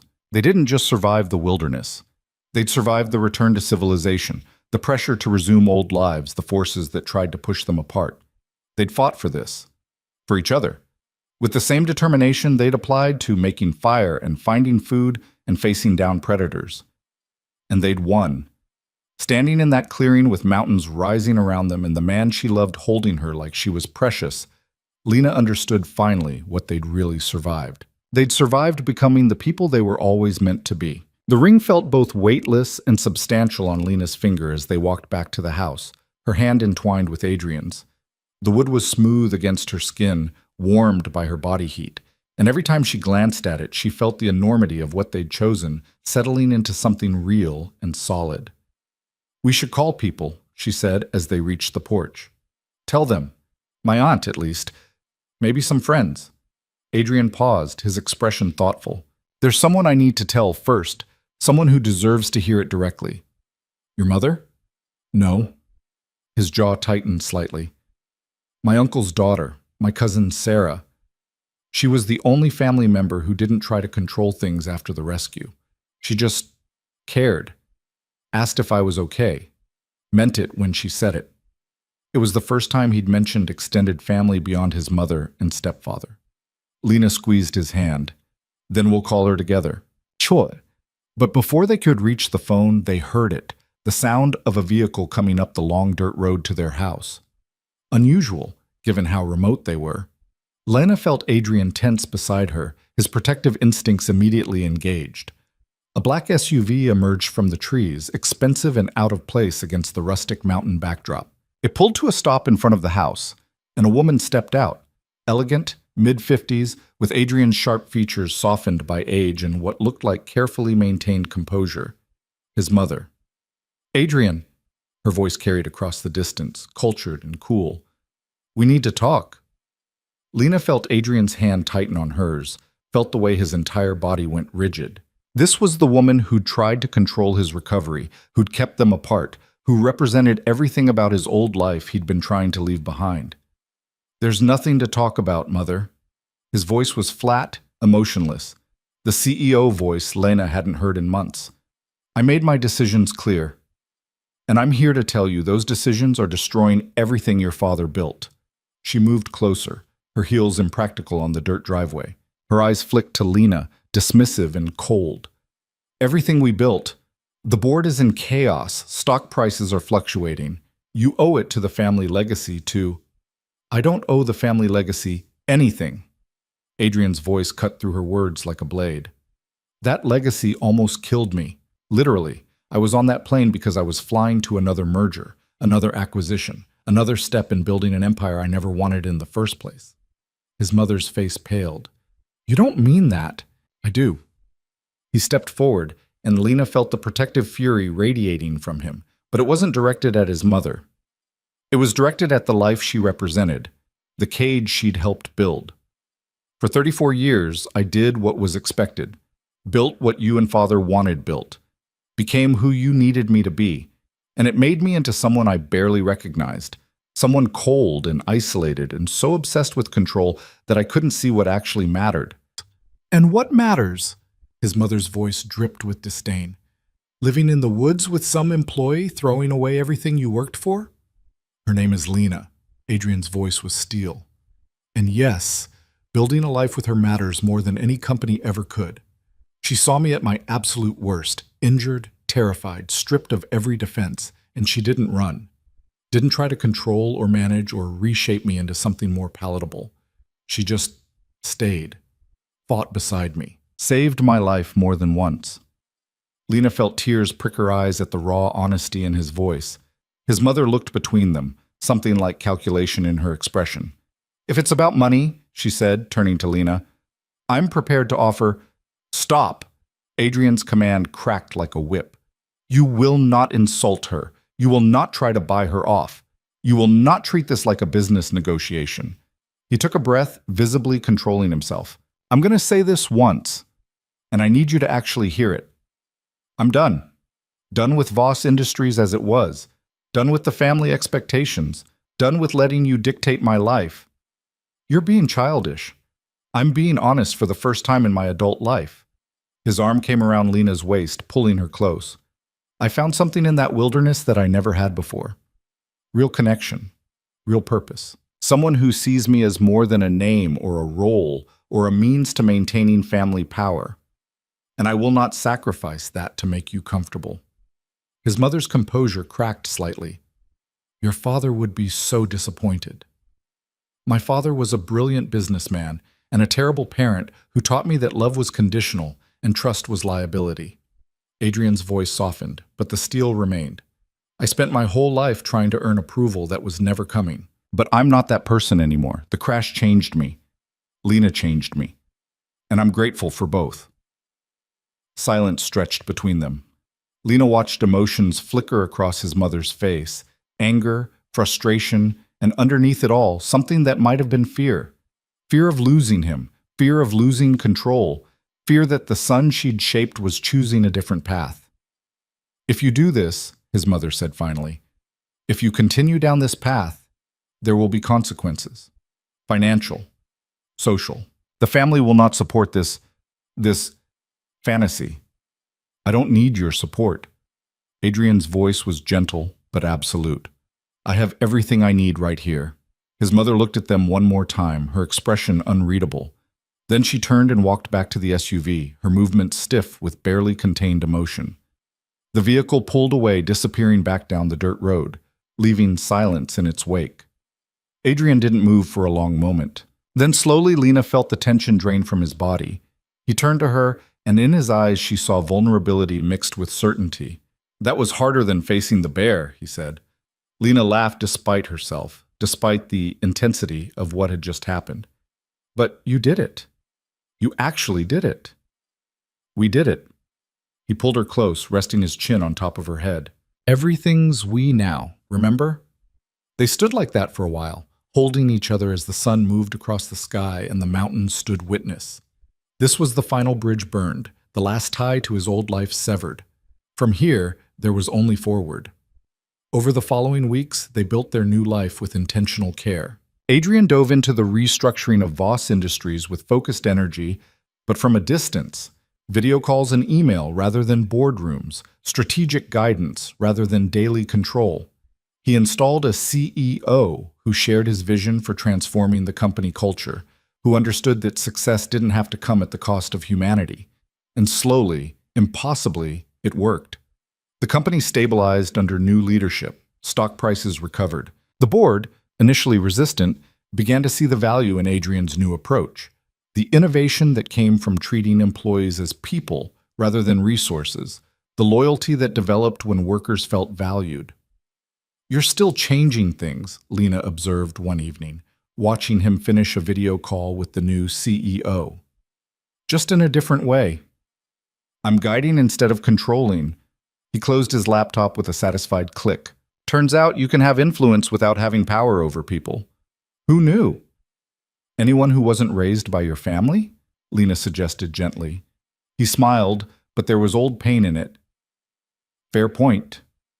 They fell into rhythms that felt both new and ancient, waking with the sun, working on projects that mattered to them personally rather than professionally, cooking meals that took time and care.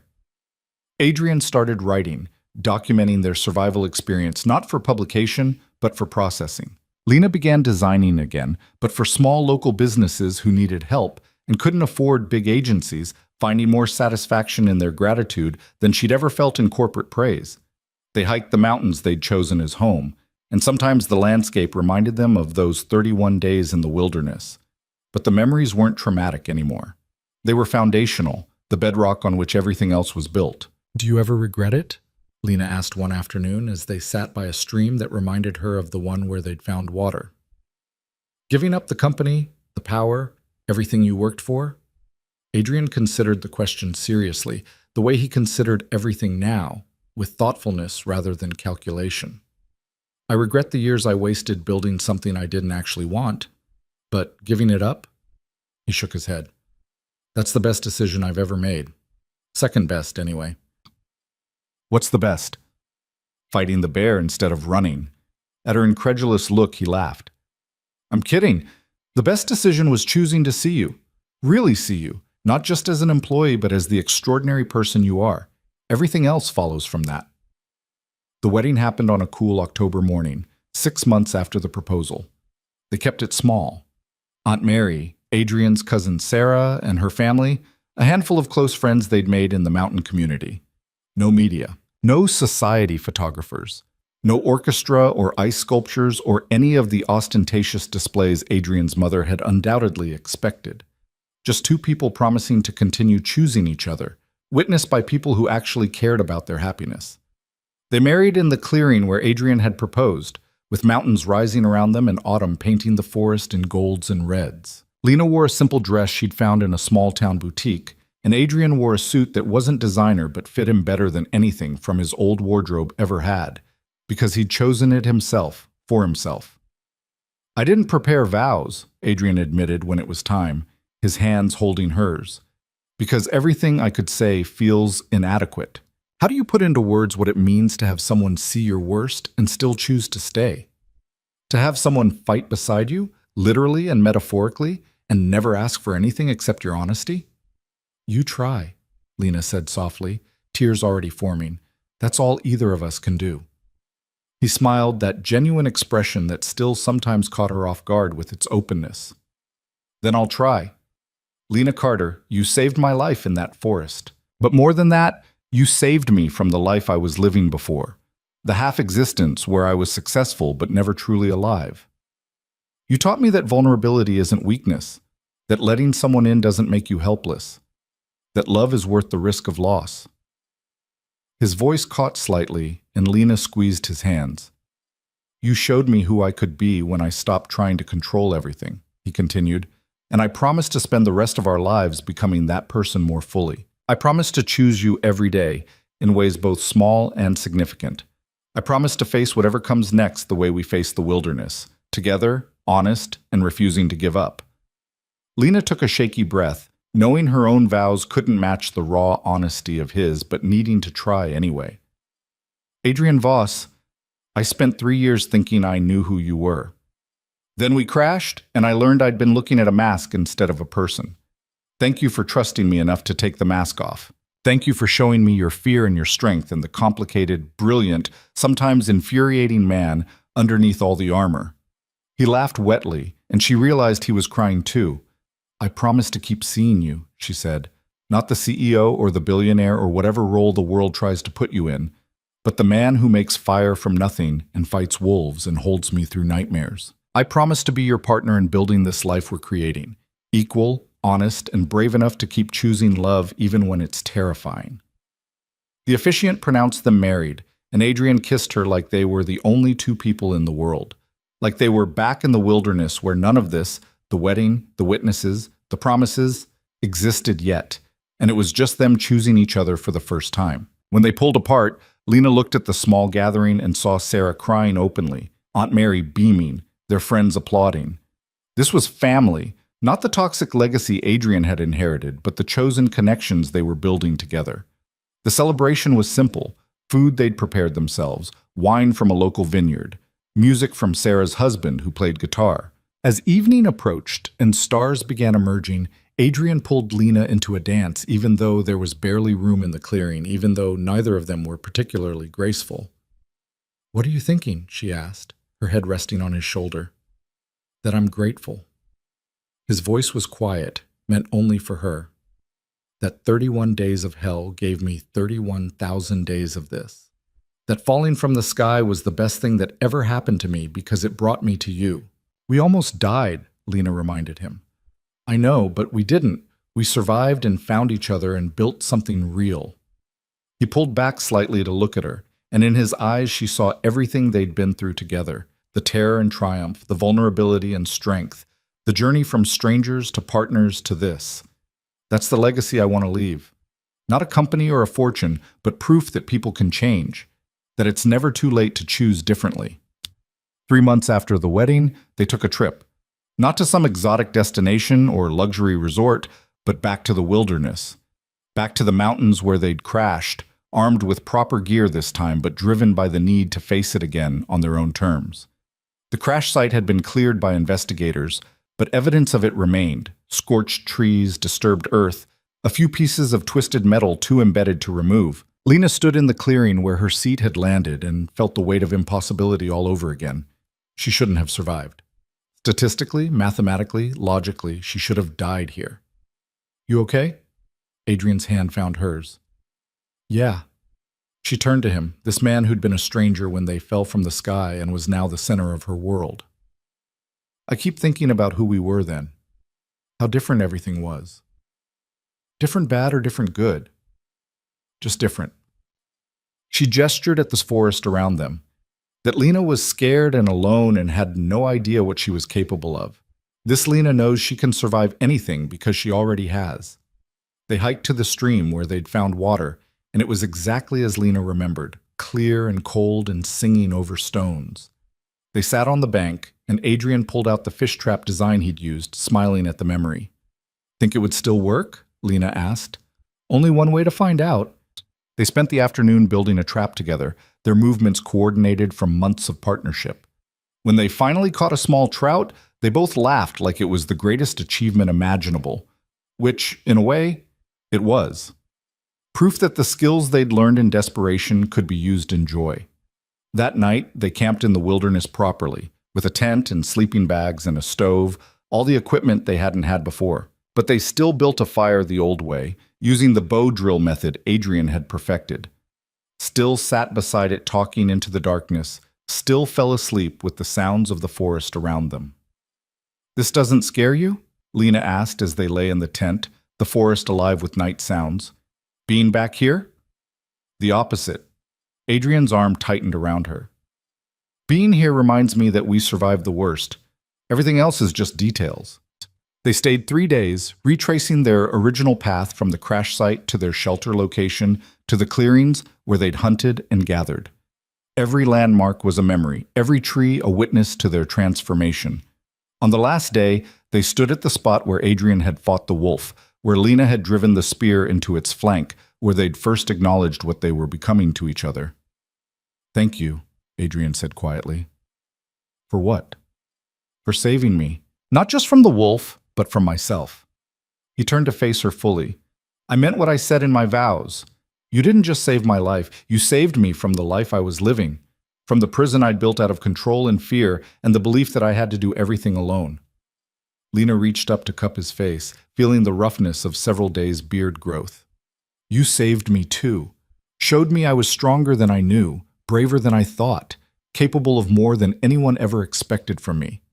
They left the wilderness holding hands, but they carried it with them, in the skills they'd learned, in the confidence they'd gained, in the knowledge that they'd faced death and chosen life together. The years that followed were full in ways their old lives had never been. Adrian's restructured role at Voss Industries proved sustainable.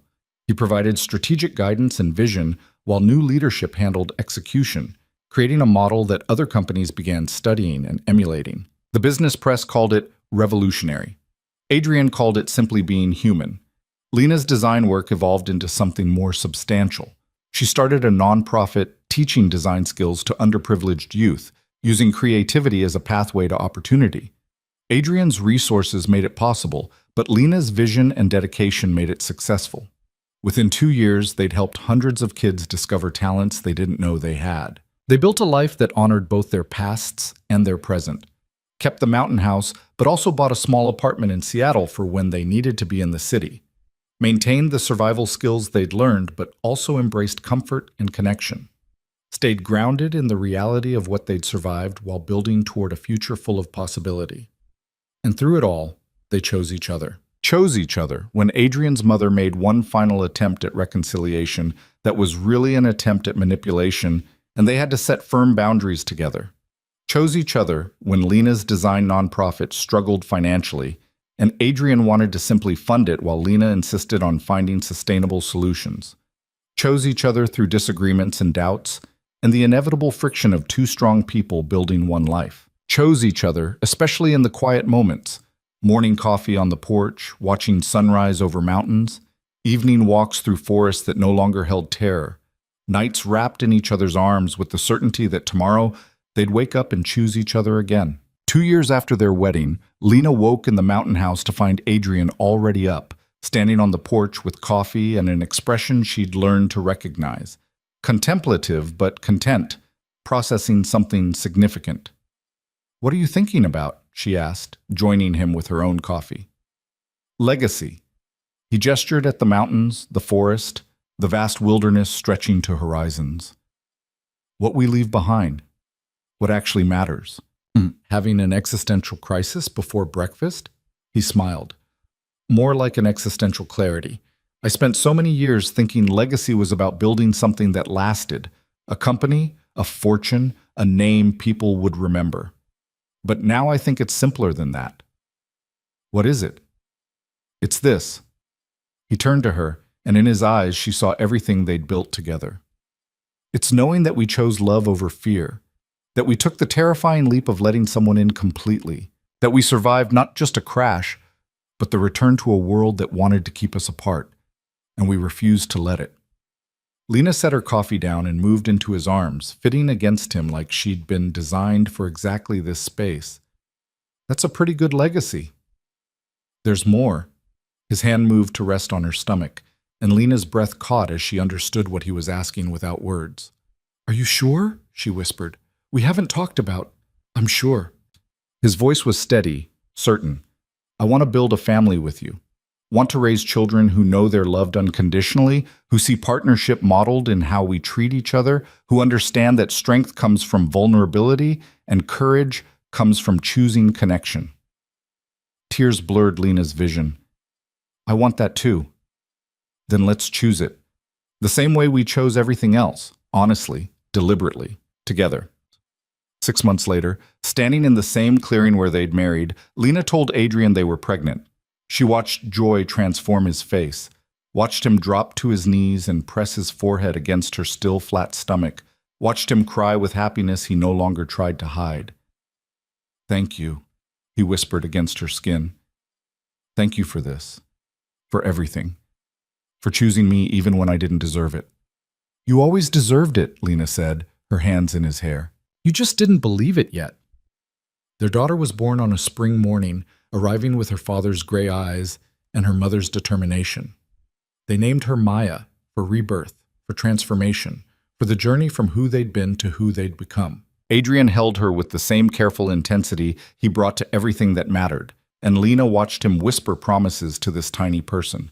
Promises to always see her, to never make love conditional, to show her through example what partnership and courage looked like. "She's perfect," he said, looking up at Lena with wonder in his expression. "She's ours," Lena corrected softly. As Maya grew, the mountain house filled with new life. Her laughter echoed through rooms that had once held only adult conversation. Her curiosity drove them outdoors more, exploring the wilderness that had once threatened them and now felt like home. They taught her to identify edible plants, to build fires safely, to respect and appreciate nature's power. But more than skills, they taught her through example. She saw her father cook dinner while her mother worked on a design project, saw them split childcare naturally, saw them disagree and work through conflict with respect and honesty. She grew up watching partnership in action, learning that strength could be gentle and vulnerability could be brave. One evening when Maya was 3, curled between them on the porch, as sunset painted the mountains, she asked the question they'd been anticipating. "Mama, how did you and Daddy meet?"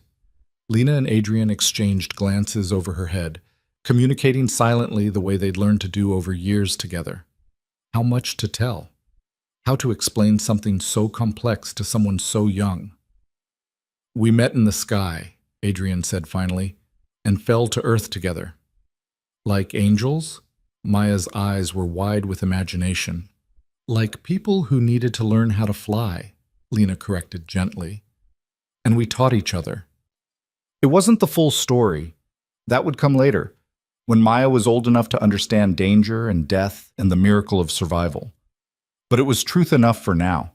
Truth that honored what they'd been through without burdening a child with its weight. Maya accepted this explanation the way children do, already moving on to the next question, the next curiosity. But as Lena watched her daughter chatter about birds and clouds and what it would feel like to fly, she felt Adrian's hand find hers, felt the squeeze that said he understood. They'd survived so much. The crash in the wilderness, and the wolves, and the bear. The return to civilization and the pressure to resume old lives. The breaking of toxic family ties and the building of healthy new ones. They'd survived doubt and fear and the terrifying vulnerability of loving someone completely. And from that survival, they'd built this. A life full of purpose and partnership and pure joy. A family created not from obligation, but from conscious choice. A legacy measured not in money or power, but in love freely given and gratefully received. Years continued to pass. Maya grew, eventually joined by a brother who had Lena's quick smile and both parents' stubborn determination. The mountain house expanded to accommodate their growing family, but its heart remained the same. The porch where Lena and Adrian still watched sunsets, the clearing where they'd made life-altering promises, the forest that held memories of their transformation. Adrian's relationship with his mother never fully healed, but it achieved a kind of détente, respectful distance punctuated by occasional visits where both parties tried, imperfectly, to find common ground. More importantly, Adrian broke the cycle, became the father he'd needed instead of the one he'd had. His children never doubted his love, never had to earn his approval, never felt like their worth was conditional.